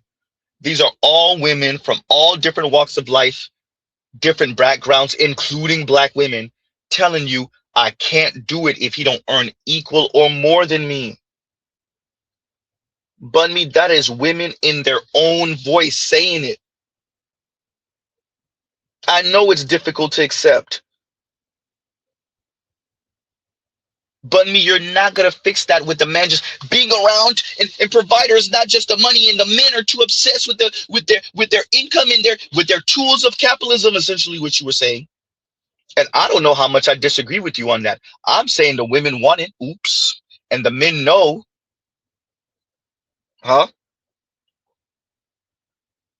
It sounds good, Bun Me, but I have a zillion videos where women are outrightly, overtly, not outrightly, but outright and overtly saying, I need someone who's doing better than me. And if he's not doing better than me, then I'm out of here. He don't got money like you at ESTG. Why don't he? That's what I'm saying. I don't know. That's why I had to. Just because he ain't had no money, you left him? Had to. That ain't right. I don't like that. If he's making more money than me, if I'm making more money than him, You should help him get some more money. How am I gonna do that though? If I have my own career, I'm doing what I'm doing. A woman's supposed to be a helpmate. I feel like a man is supposed to be that for a girl. A man's supposed to be a leader. You right. You're supposed to help him be a better leader. I don't know. So I was in the wrong. Now I'm the bad guy. I'm always the bad guy. You looking for a daddy. I ain't looking for a daddy. I got my own money. I got my own money. I could do what I do. And that's what I'm saying. Like, I don't need a guy for money. But you want one. I want a man to be stable. If I was to leave him, I want him to be... he wasn't stable? He was okay, but I was making more than him. So he was stable though. Yeah, I guess. Yeah. So why are you leaving then? You said you just want. Because he wasn't doing better than me. I need a guy doing better than me, and if he's not doing better than me, then. She says, I got my own money. When pressed, she says, I want a man who is stable. When pressed, she says, I need a man that's doing better than me. If he's not doing better than me, then I'm out of here. Bun me. That's it right there. That is what you refuse to acknowledge full-throatedly, no pun. And most women refuse to, because y'all are like stuck between the reality and like the feminism of it all. The feminism of it all lie to y'all and say women are doing better than men financially. But even if that was the case, the other difficult part is no amount of emotional labor in that home, and no amount of domestic labor in that home, and no amount of attentiveness in that home, and tenderness and kindness for the masses of women, not all, is going to make up for the fact that that woman earns equal to or more than, or significantly more than, that man that should have been her spouse or that man that is her spouse. She gon' leave, bun me.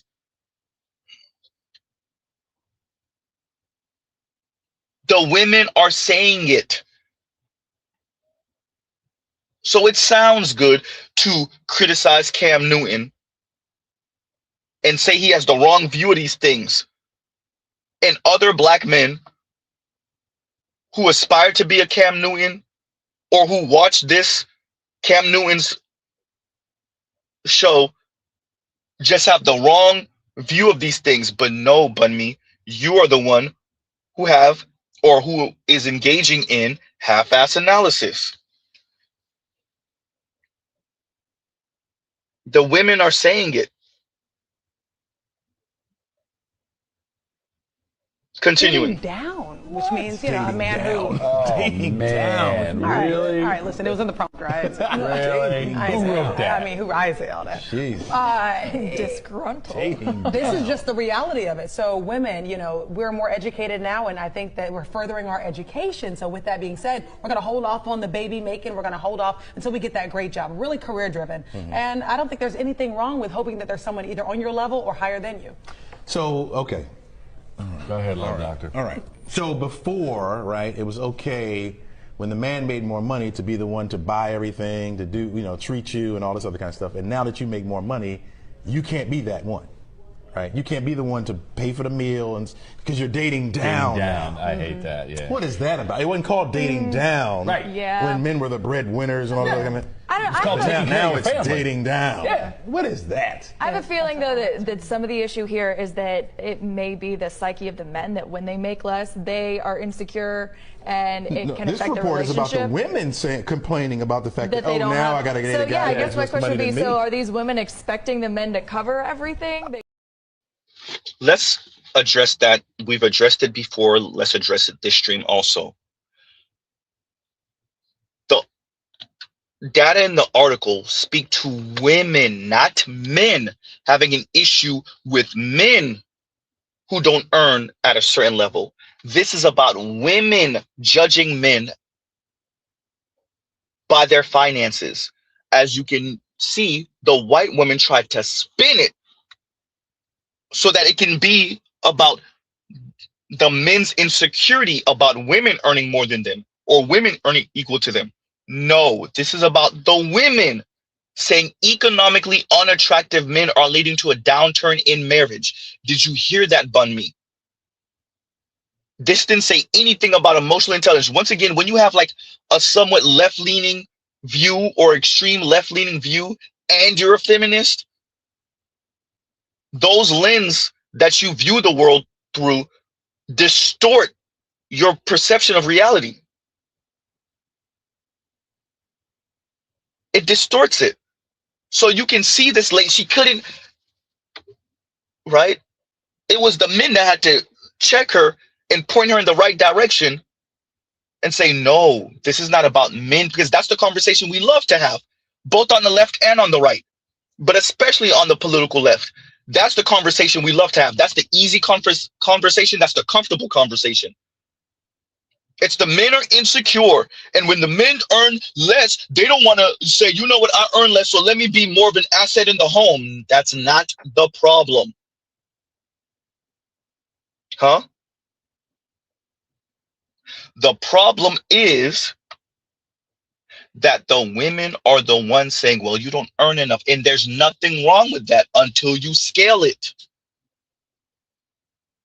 And then you have the bun me's of the world saying the men want to engage in capitalist endeavors, and the capitalist tools, and I'm not advocating for matriarchy. Yes, you are. I'm not talking about matriarchy. Yes, you are. Effectively, yes, you are. So once again, notice how the white woman tries to spin it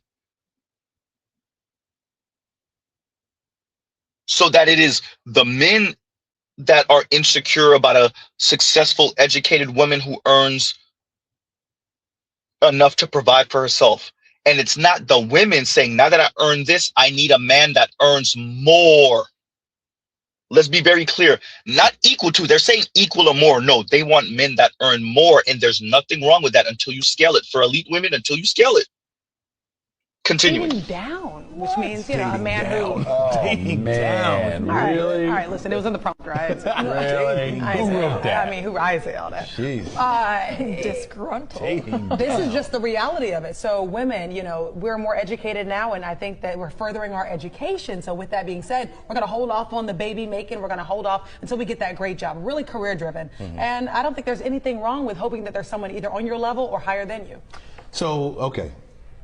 Go ahead, doctor. All right. So before, right, it was okay when the man made more money to be the one to buy everything, to do, you know, treat you and all this other kind of stuff. And now that you make more money, you can't be that one, right? You can't be the one to pay for the meal and because you're dating down.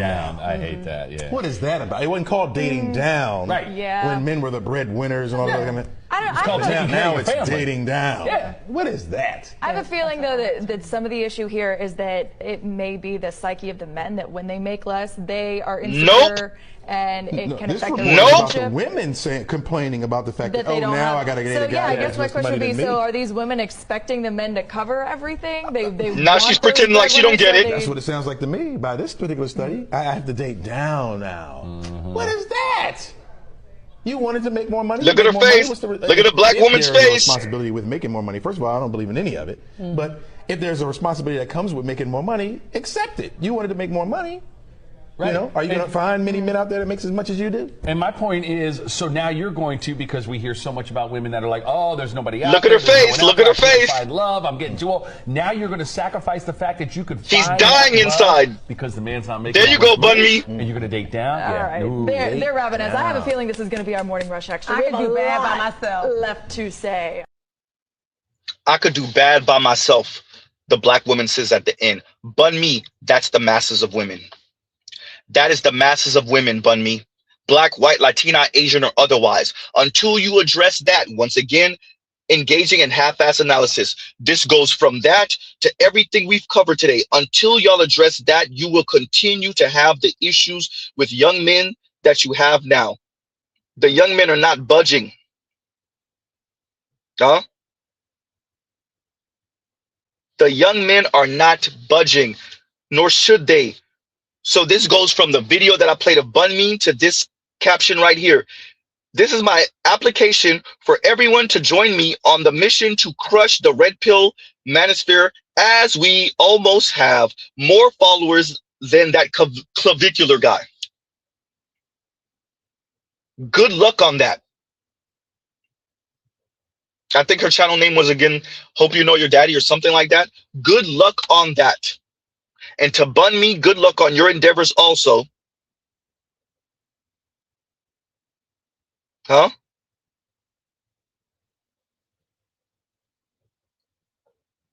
Bun Me, good luck on your endeavors also.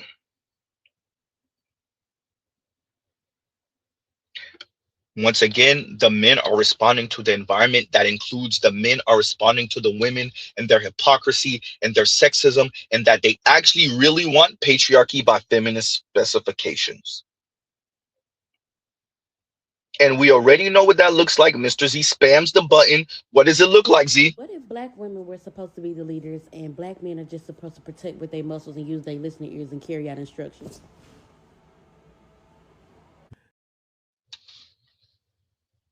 Bun me, regardless of how you think you said it, what you know what? I can't tell you what it is, but I could tell you what it looked like, Bun me. So it sounds good. But once again, Bunmi, the women are filing for divorce. The women are the ones that are now with the coping talking. I don't care to get married. I don't want to have kids because they're not ending up with the men that they want at the top. Not all women, but enough. And until y'all address that, oh, you damn right there's going to be a red pill. You damn right there's going to be a manosphere because your sons are going to keep on running into hypocritical women, the women you didn't prepare them for, or the women you tried to psych them out and say, no, I mean, women are going to do that. And then they get into the actual situation with the woman and the feelings far outweigh that little BS preparation y'all try to engage in. Play the clip of Bun Me one more again, Z. Continuing. You got to be careful because it's a lot of men that's, yes, he's a provider, but he might not be a family man. You're dealing with a hustler. Right. Chances are emotional availability will be lacking in that area. Yes. I have to stop calling men with money providers. It's not provision. A man with resources is a man with resources. Resources are a tool of provision, but not provision itself. Provision is the full spectrum of presence. If you cannot be present in someone's life, then you cannot be a provider. Provision is consistency, care, emotional support, and safety. Provision is emotional availability, which y'all hate. Provision is protection of peace, yours and mine. That's what it means to be a provider. Y'all always bitching about finances, where a woman really can take care of herself financially. Capitalism got y'all so beat over the head. Some of you are not even reaching adult male maturation. You would know that this is the full spectrum of being a man. For the rest of you, so physically and mentally drained from the pursuit of capitalistic goals and ideas, you don't have the energy to be that type of presence in a woman's life. This is why divorce rates are going up. This is why women are saying they don't want to be in a relationship. This is why women are saying they don't want to be mothers and have children. Because men are not showing up in women's lives. They're not being present. They're not being providers. Too busy showing up for capitalism and patriarchy to be present in women's lives. Their whole life is centered around performing manhood instead of actually being men, being male. That is what women are telling you. The weight that you think that you're contributing to society is only contributing to capitalism and patriarchy. Contributing to women and children is contributing to society. Anything outside of protecting women and children is not contributing to society. Women and children are the society. Anything else just exists to make it easier for women and children to exist in society. If not, it's not contributing to society. Women have to continue to have children in order for societies to grow. If women are not comfortable in society, they don't want to have children. Society is failing at alarming rates because men want to structure society around men instead of women and children. That's not even me saying that we should live in a matriarchy. That's not what I'm saying at all. I'm just saying a society that doesn't have the people who create societies at the forefront of mind is not a functioning society. So men are failing because men didn't provide a society that's structured around women and children. Huh? And Saint Cyr says, I despise her fake deepness. This take is as shallow as a tide pool. Hysterical. Huh? And so we end up here because women like Bun Me just don't appreciate how much women care about men's resources and how that pressure, right, how it develops on men, how men are hit with that. Huh? That is what she refuses to accept. Eric Deadman says, I'm really getting tired of women trying to tell a man how to be a man. Say that. And she uses male and man interchangeably, or male and men interchangeably.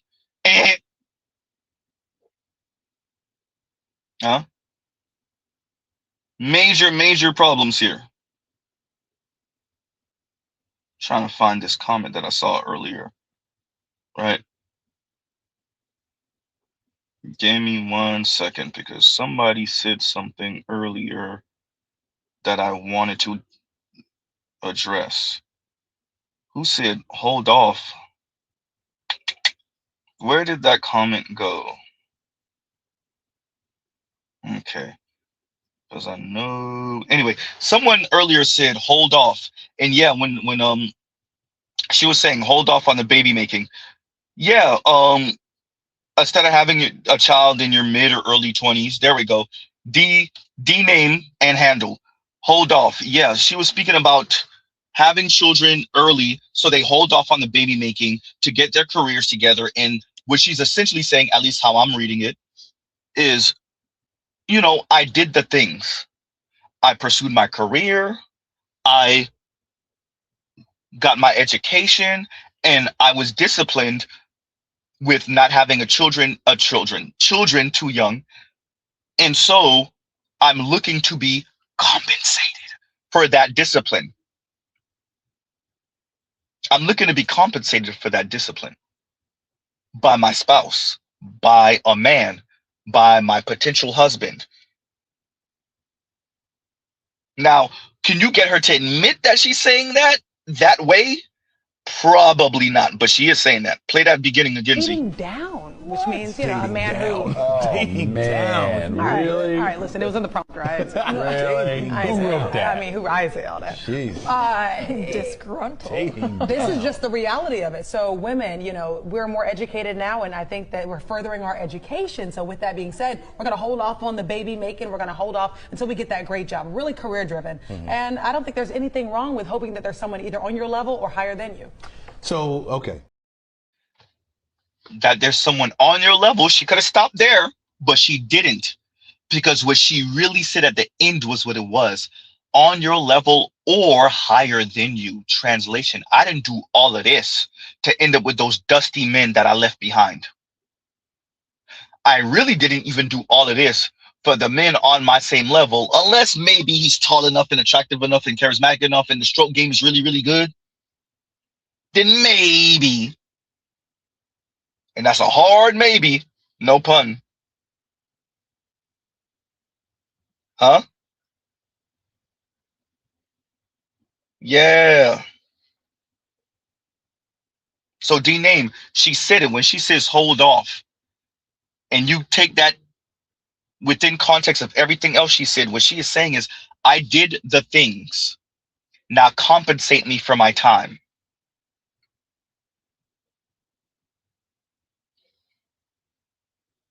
And Toya says autophagy. Right? Yeah, I'll give Z a second.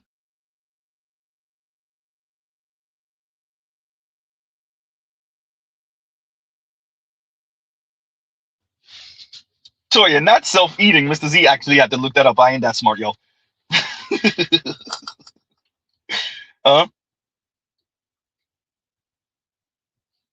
Oh, man. Yeah, which means self-eating. I just said it. Yep. Right. And thank you for that, Gilgami. And Gilgami says, 37 disgruntled viewers forgot to hit the like button. Like, share, subscribe, hit the super chat. Right.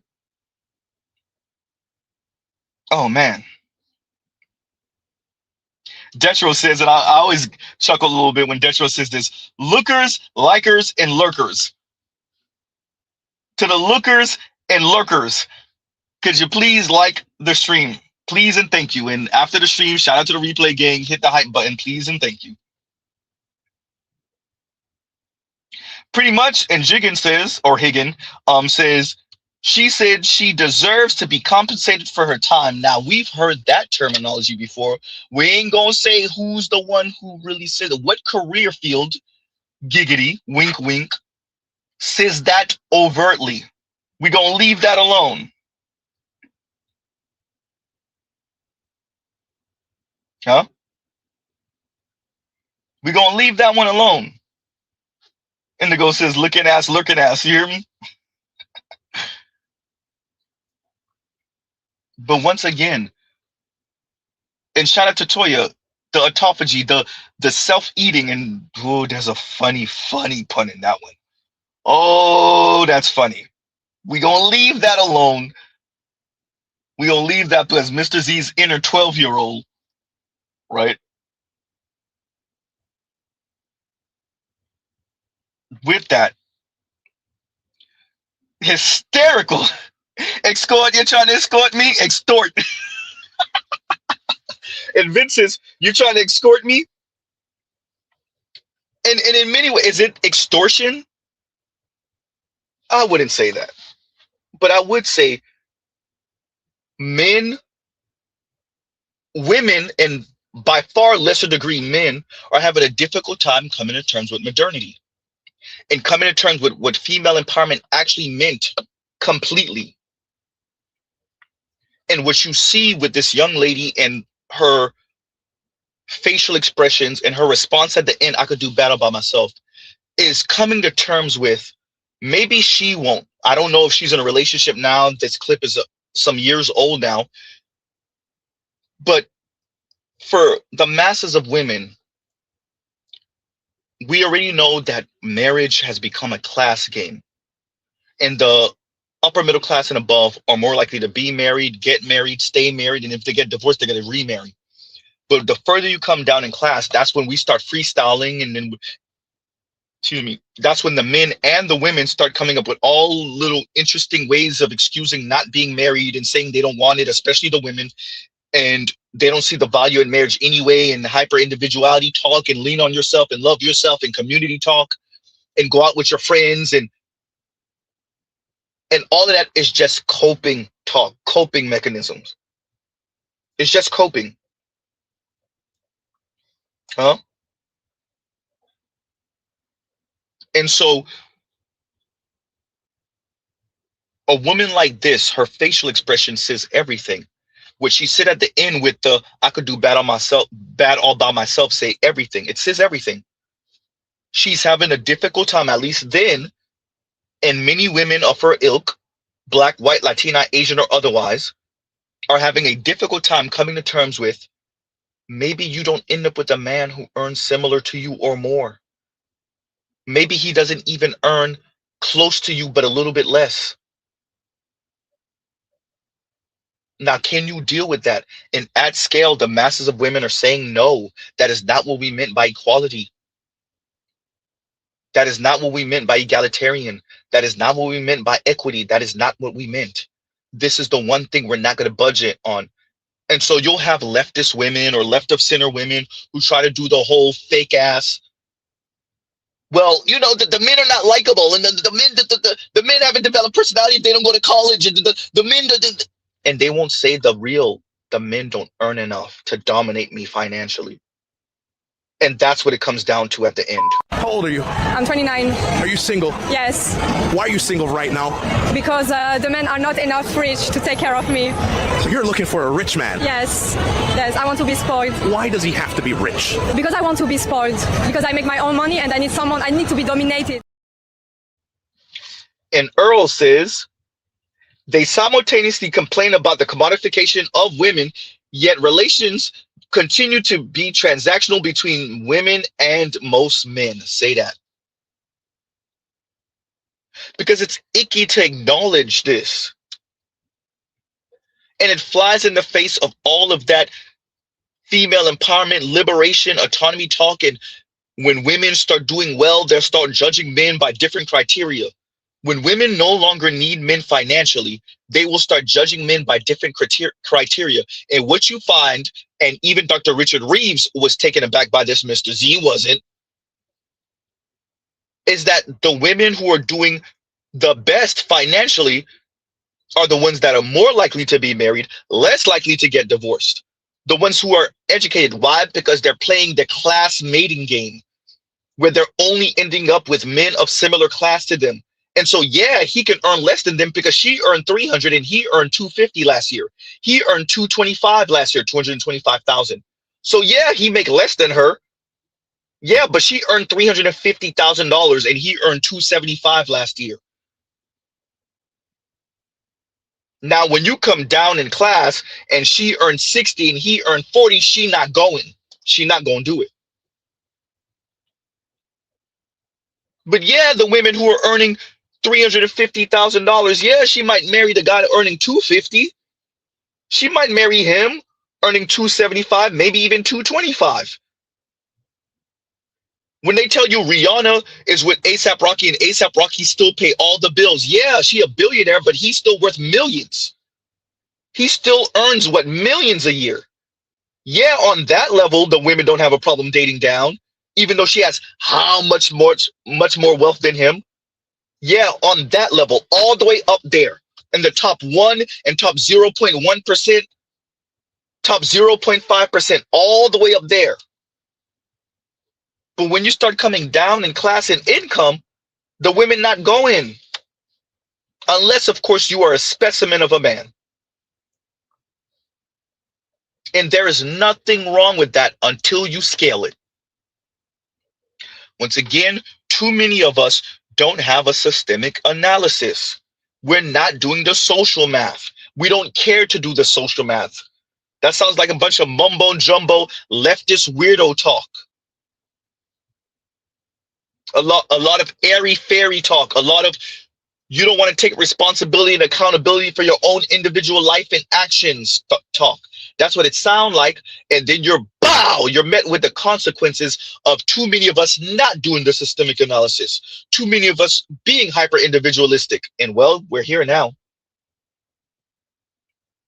Too many of us engaging in half-ass analysis. Well, damn, Z, you see how we came right back around? Huh? And then we want to get rid of the red pill. And then what we care about is crushing and destroying the red pill in the manosphere. Good luck on that. Huh? Thinking that because you have more subscribers or more viewers, that equates to more impact, a greater impact, and it doesn't. Good luck. Huh? Good luck.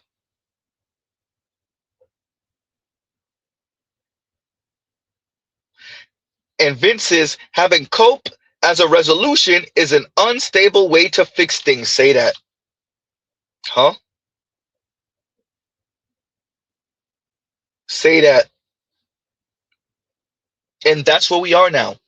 A bunch of people coping. And talking about coping, I guess this will be the last video we speak about. Like, share, subscribe, hit the super chat. Continuing. Your girl started a science project. It was to try to figure out why and how black men and ginger women are so attracted to each other. It's like a phenomenon. Apparently, a lot of redheads are curvy.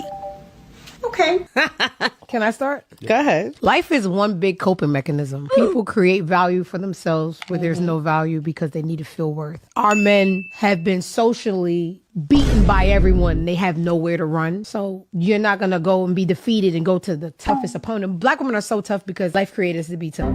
So when a man wants a nut or some comfort, they can't go to the toughest. It's like going to a parent. You want to go to the tough parent or the more softer parent? They go to the easy, docile, easygoing, don't really require much comfort. And that's every other race. It's not you, baby. It's that you're easy to impress. Bruh. I'm going over here. Because she's a redhead? No, because she's white. Because she's white. She created a compartment for herself to separate herself, to give herself importance that didn't exist. You ever see when people be like, oh, y'all so biased when a black woman date a white man? Y'all like, yes, sis, get it. But when a black man date a white woman, y'all like, ugh. Because black men will date any white woman.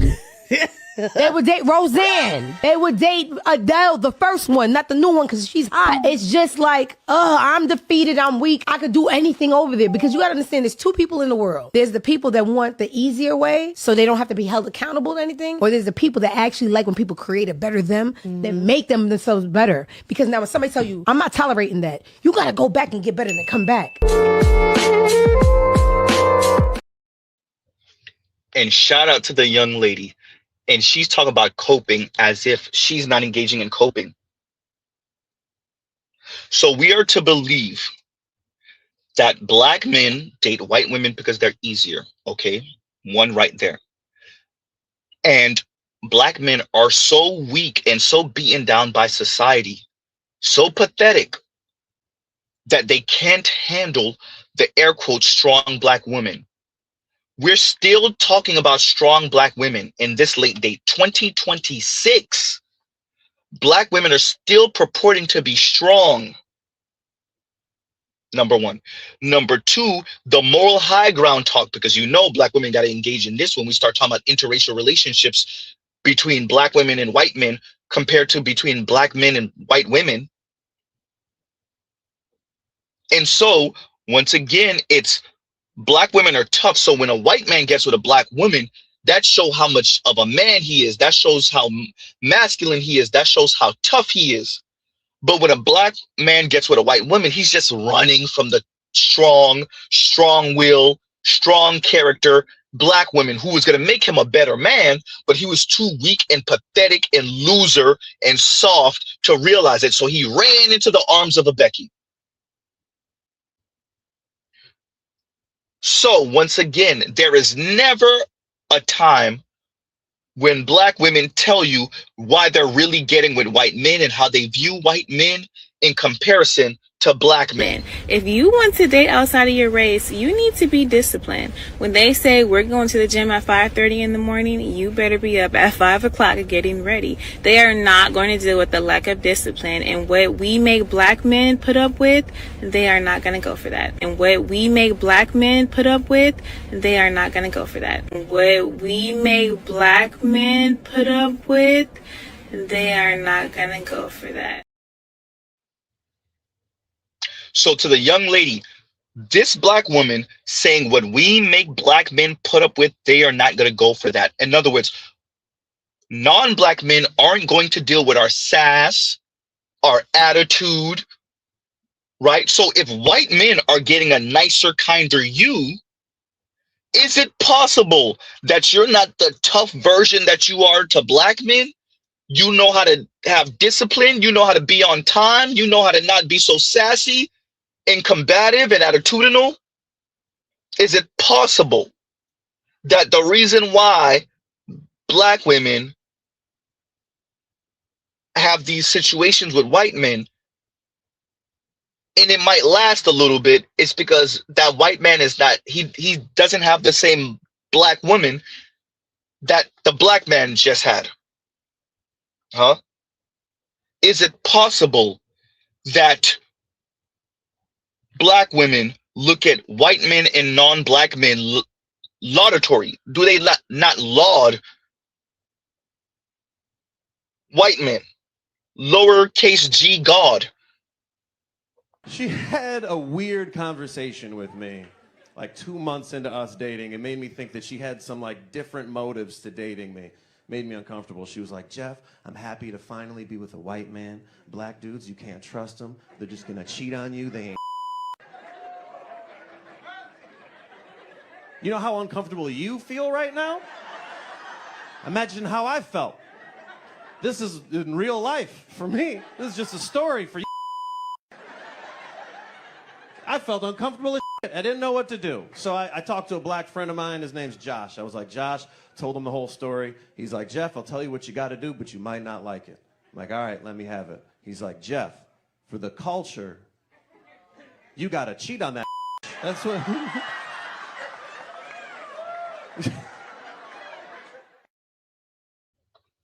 By the way, to that young lady, if she ever comes up on this, the narrator is the comedian, and he's a white man. He's telling you what black women say behind black men's back. Huh? That is a white man telling you what black women say behind black men's back. You wonder why your relationships with these non-black men are what they are? Huh? But it doesn't end there. I'm speaking on the behalf of all white dudes that date black girls. Can y'all stop fucking calling us massa? What the fuck do I... You know what you're doing. You know, like, what the fuck am I supposed to say? And y'all be thinking it's funny as shit. You be laughing your ass off, having the time of your life. Girl, fuck you. I want black women to have a lot more self-respect than they do now. Kind of just like worshiping white guys. Worshiping white guys. Worshiping white guys. Huh? That is two white men that told you stop calling them massa and stop worshiping white men. And y'all lucky I didn't remember to play the other clip. Was that of the British white dude or the Australian white dude? I can't remember where he was from. who were telling black women, I think they were mainly probably African descent, stop DMing him. This is a white matchmaker, white male matchmaker. Stop DMing him, looking for relationship with white men. White men are no better than black men. That is a white man matchmaker saying that. Talk about being tough and coping, right? You want to know what coping look like for black women? Men in Germany are treated way differently than black women in Germany. Black men are appreciated in Germany. Black men are put in a cultural sense, in a societal sense, you are seen as interesting, whereas black women are seen as lesser. An experience, a novelty in which you can approach voyeuristically, and it's dehumanizing. I was a member at Soho House, and I remember seeing a black man sitting there, and there was all these white women around him glorifying him, gawking at the fact that he was existing. And I think black men need to acknowledge that their lived experience in Germany is disproportional to that of a black woman in Germany. Yep.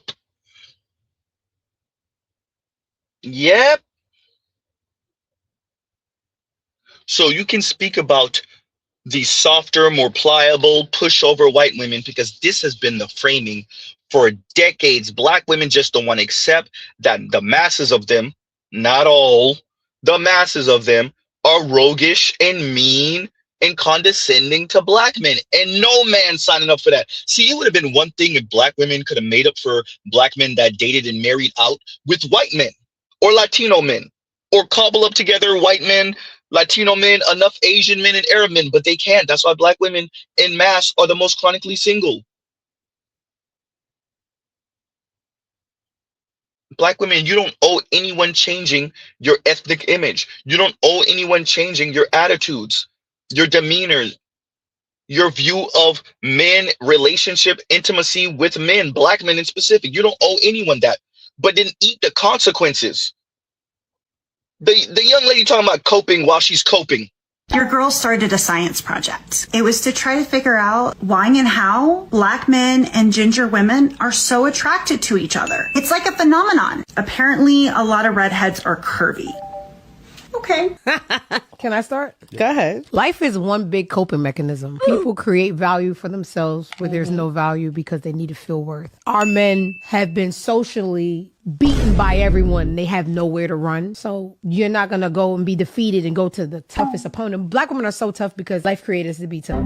So when a man wants a nut or some comfort, they can't go to the toughest. It's like going to a parent. You want to go to the tough parent or the more softer parent? They go to the easy, docile, easygoing, don't really require much comfort. And that's every other race. It's not you, baby. It's that.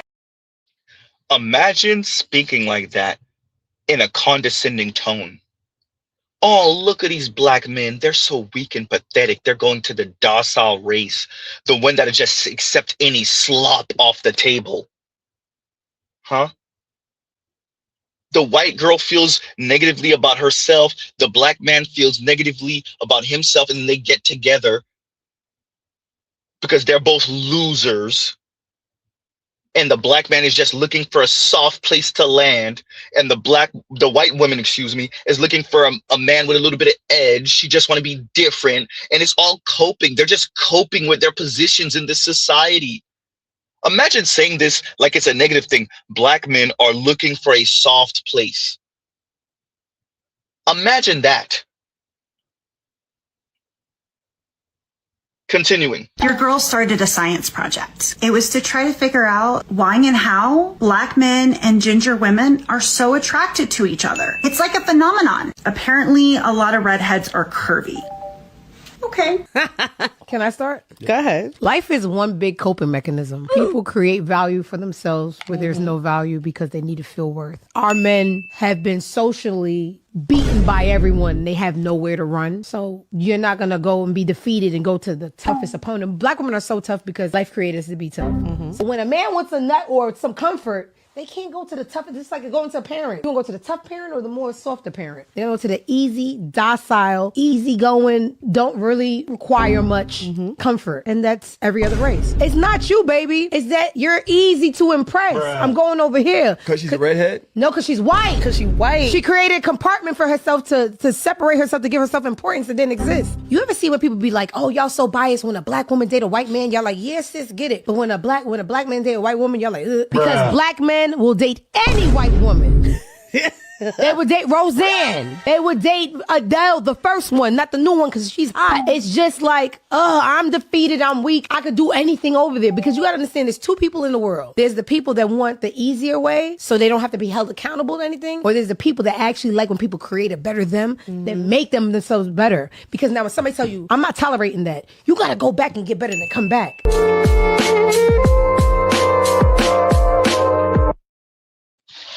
And shout out to the young lady, right? The white young lady, she says, the white young lady created a compartment for herself, right? Life made black women tough. Huh? This young lady is just going off. You see, the brother didn't say anything with that. He just let her go. Exactly. The white girl is looking for a tough place. The black man is looking for a soft place. I said tough place. Soft place. Instead of being taught and educated and being forced to grow up to the hands of the black woman. And let's pause right here and shout out to Dr. Dunbar. We got Dr. Dunbar in here. We had Dr. T. Hassan Johnson in here earlier.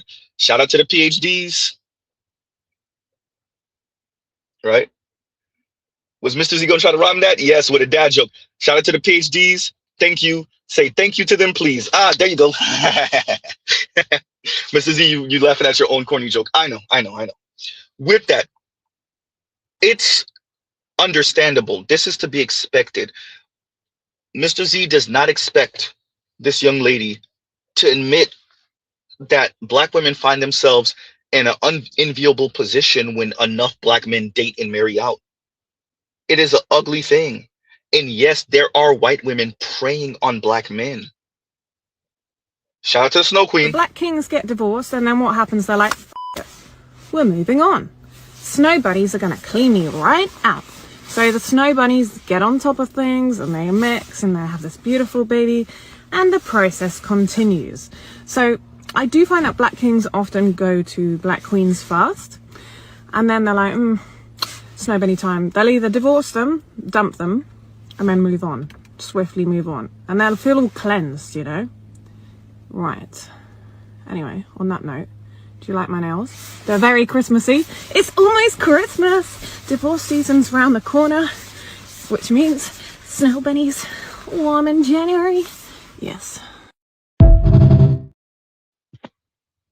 Right. So I want the young lady to appreciate the white women hear you, the black men hear you, and they don't see what you're saying as an insult. They appreciate that what you're attempting to do is insult both the white woman and the black man, especially the black man, but they don't see it as the insult that you're attempting to push on the black man in specific. And I wanted to address something. We're going to pause after she says it, because I wanted to address it, because she's not the only one that kind of frames these things the way they do. Your girl started a science project. It was to try to figure out why and how black men and ginger women are so attracted to each other. It's like a phenomenon. Apparently, a lot of redheads are curvy. Okay. Can I start? Go ahead. Life is one big coping mechanism. People create value for themselves where there's no value because they need to feel worth. Our men have been socially beaten by everyone. They have nowhere to run. So you're not going to go and be defeated and go to the toughest opponent. Black women are so tough because life created us to be tough. So when a man wants a nut or some comfort, They can't go to the tough. It's like going to a parent. You want to go to the tough parent or the more softer parent? They go to the easy, docile, easygoing, don't really require much comfort. And that's every other race. It's not you, baby. It's that you're easy to impress. Bruh. I'm going over here. Because she's a redhead? No, because she's white. Because she's white. She created a compartment for herself to separate herself, to give herself importance that didn't exist. You ever see when people be like, oh, y'all so biased when a black woman date a white man? Y'all like, yes, sis, get it. But when a black man date a white woman, y'all like, ugh. Because black men will date any white woman. They would date Roseanne. They would date Adele, the first one, not the new one, because she's hot. It's just like, I'm defeated, I'm weak. I could do anything over there. Because you got to understand, there's two people in the world. There's the people that want the easier way, so they don't have to be held accountable to anything. Or there's the people that actually like when people create a better them, that make them themselves better. Because now when somebody tell you, I'm not tolerating that, you got to go back and get better than come back. Create a better them, right? There's the people, essentially what she was saying, that'll take the easy way out with the white woman, or they'll stick it out with the black woman and be badgered and lectured and have her wagging her finger at you to force you to be a better man. But she's not the only one that speaks like that. This is a very black woman-ish kind of way of speaking. So if you're making $50,000, don't date. What? I'm just being for real. You're not ready to date. Again, I'm with you. You're not ready to. You're not ready to date because courtship costs. Okay. Everything costs. You can go for 22 walks in the park. Eventually, shorty is gonna need a sip of something. She gonna be thirsty. This bottle of water is $3 in Atlanta. Let's not play. So if you don't have any expendable cash, don't date. And whatever that looks like for you, you might only make 50,000, but you live in a shoe, and now you got expendable cash. Or get you a bottom of the barrel bitch that's gonna date you when you have no money. If she doesn't have that expectation, and I'm gonna tell you this right now, enjoy it while it lasts, because eventually you're gonna want to run, because she doesn't stretch you. She doesn't make you the man that you need to become. She allows you to be the stagnant dude in the same jeans for days. You know what I'm saying? Be cutting up. You talk about. Once again, if you end up with a woman who doesn't challenge you and push you, and I don't know how bad that is on its face. I don't know how bad a bit of nudge, a bit of suggestion is on its face. With that, and pause, that was funny. I see what I did there. With that, what she is saying towards the end of that is, well, if you accept that, then be prepared to just stay in your stagnant ass place, because the woman you with doesn't push you and she allows you to be the stagnant man with the same jeans for days. Once again, this framing from black women, if you can't accept my rough, tough, aggressive, asshole attitude, then you're a weak ass man who the woman that's with you will accept any slop on the table, and you deserve whatever you get on the bottom because you won't accept my roguish ass ways. Huh?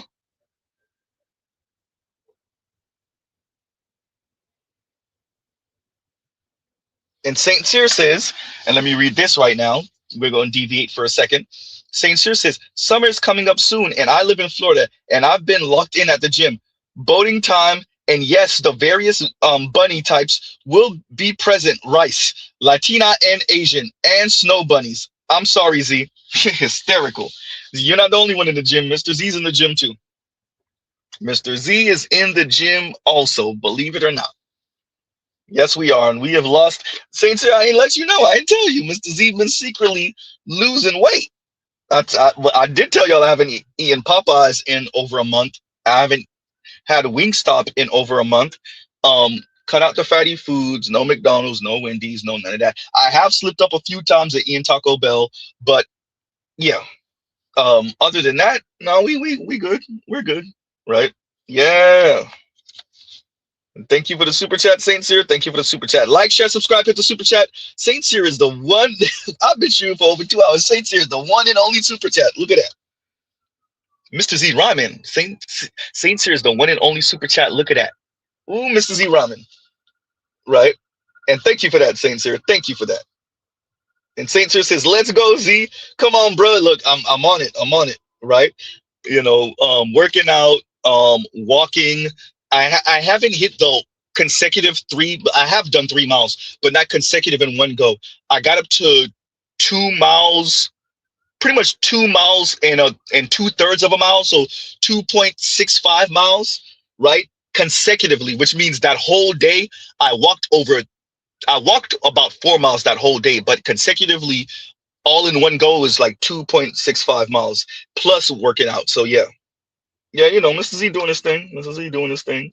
I try to do give or take 2 miles a day, wherever I could fit in. So yeah. Hysterical. Detro says Popeyes has a gym now.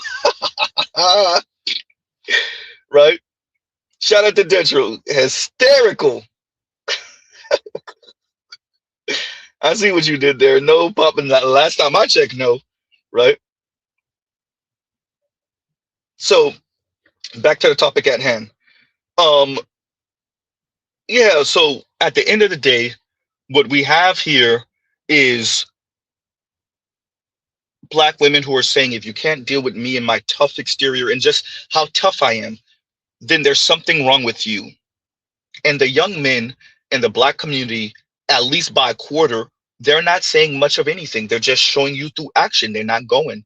Once again, newlyweds, 25% of Black men newlyweds married outside of the Black race. Huh? Yeah.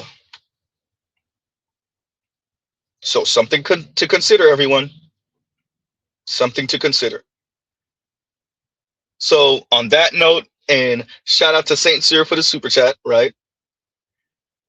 We're gonna slow up and in and on out, and we're gonna end with Bun Me once again. And shout out to Bun Me, but Mr. Z thinks she is way off with this because she has a difficult time, and she's addressed it lightly on her channel, on her page on Instagram, better yet. But the issue is, once again, we can appreciate the lack of passion and gusto because you're not a man. And so you weren't raised as a boy how important this is to women. And you don't know the visceral feeling of being turned down by a woman because of your finances, or overhearing or hearing women emphasize how important that is. Right? You don't get the visceral feeling when you watch the videos. You don't get it because you're a woman. So you might have this worldview, this female empowerment worldview, and you don't appreciate how many women think like this and feel like this about resources and a man's resources and a man's wealth and a man's money. I would argue you would estimate it far lower than Z and far lower than what it actually is. So we're gonna play Bun Me one more again and make our final statements. Like, share, subscribe, hit the super chat, and we'll end out. Shout out to the replay gang hype button and thank you button, please. Continuing. You gotta be careful because it's a lot of men that's, yes, he's a provider, but he might not be a family man. You're dealing with a hustler. Right. Chances are emotional availability will be lacking in that area. Yes. I have to stop calling men with money providers. It's not provision. A man with resources is a man with resources. Resources are a tool of provision, but not provision itself. Provision is the full spectrum of presence. If you cannot be present in someone's life, then you cannot be a provider. Provision is consistency, care, emotional support, and safety. Provision is emotional availability, which y'all hate. Provision is protection of peace, yours and mine. That's what it means to be a provider. Y'all always bitching about finances, where a woman really can take care of herself financially. Capitalism got y'all so beat over the head. Some of you are not even reaching adult male maturation. You would know that this is the full spectrum of being a man. For the rest of you, so physically and mentally drained from the pursuit of capitalistic goals and ideas, you don't have the energy to be that type of presence in a woman's life. This is why divorce rates are going up. This is why women are saying they don't want to be in a relationship. This is why women are saying they don't want to be mothers and have children. Because men are not showing up in women's lives. They're not being present. They're not being providers. Too busy showing up for capitalism and patriarchy to be present in women's lives. Their whole life is centered around performing manhood instead of actually being men, being male. That is what women are telling you. The weight that you think that you're contributing to society is only contributing to capitalism and patriarchy. Contributing to women and children is contributing to society. Anything outside of protecting women and children is not contributing to society. Women and children are the society. Everything else just exists to make it easier for women and children to exist in society. If not, it's not contributing to society. Women have to continue to have children in order for societies to grow. If women are not comfortable in society, they don't want to have children. Society is failing at alarming rates because men want to structure society around men instead of women and children. That's not even me saying that we should live in a matriarchy. That's not what I'm saying at all. I'm just saying a society that doesn't have the people who create societies at the forefront of mind is not a functioning society.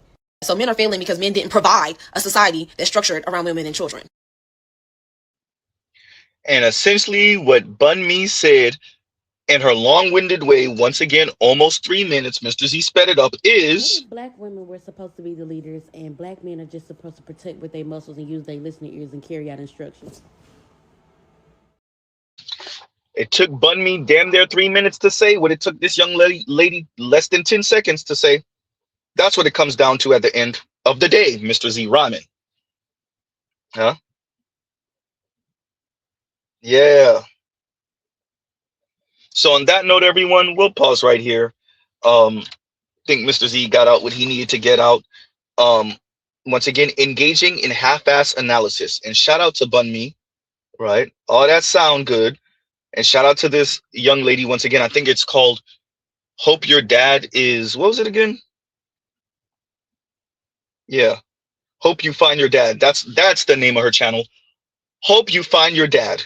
And once again, she says, this is my application for everyone to join me on the mission to crush the red pill manosphere, as we now almost have more followers than that clavicular guy. Madam, the numbers, your subscribers, your viewers mean nothing, especially if the masses of them are women who are coping with the dating scene. What about the impact? So great, you give the women cope for being single. C-O-P-E, cope. That's great. That's great. But madam, if you are not impacting the dating market in ways that are causing men and women, young men and young women, to couple up, then what you're doing once again is giving the women, the masses of women, and maybe some men, leftist men, cope talk. Maybe some LGBTQ men, cope talk. That's all. Sound good, right? And on that note, everyone, truly, we will pause right here. Love, peace, and chicken grease. Y'all go check out other Black Manosphere content, other non-Manosphere content, for the love of God. And Mr. Z out. Y'all have a great rest of y'all day.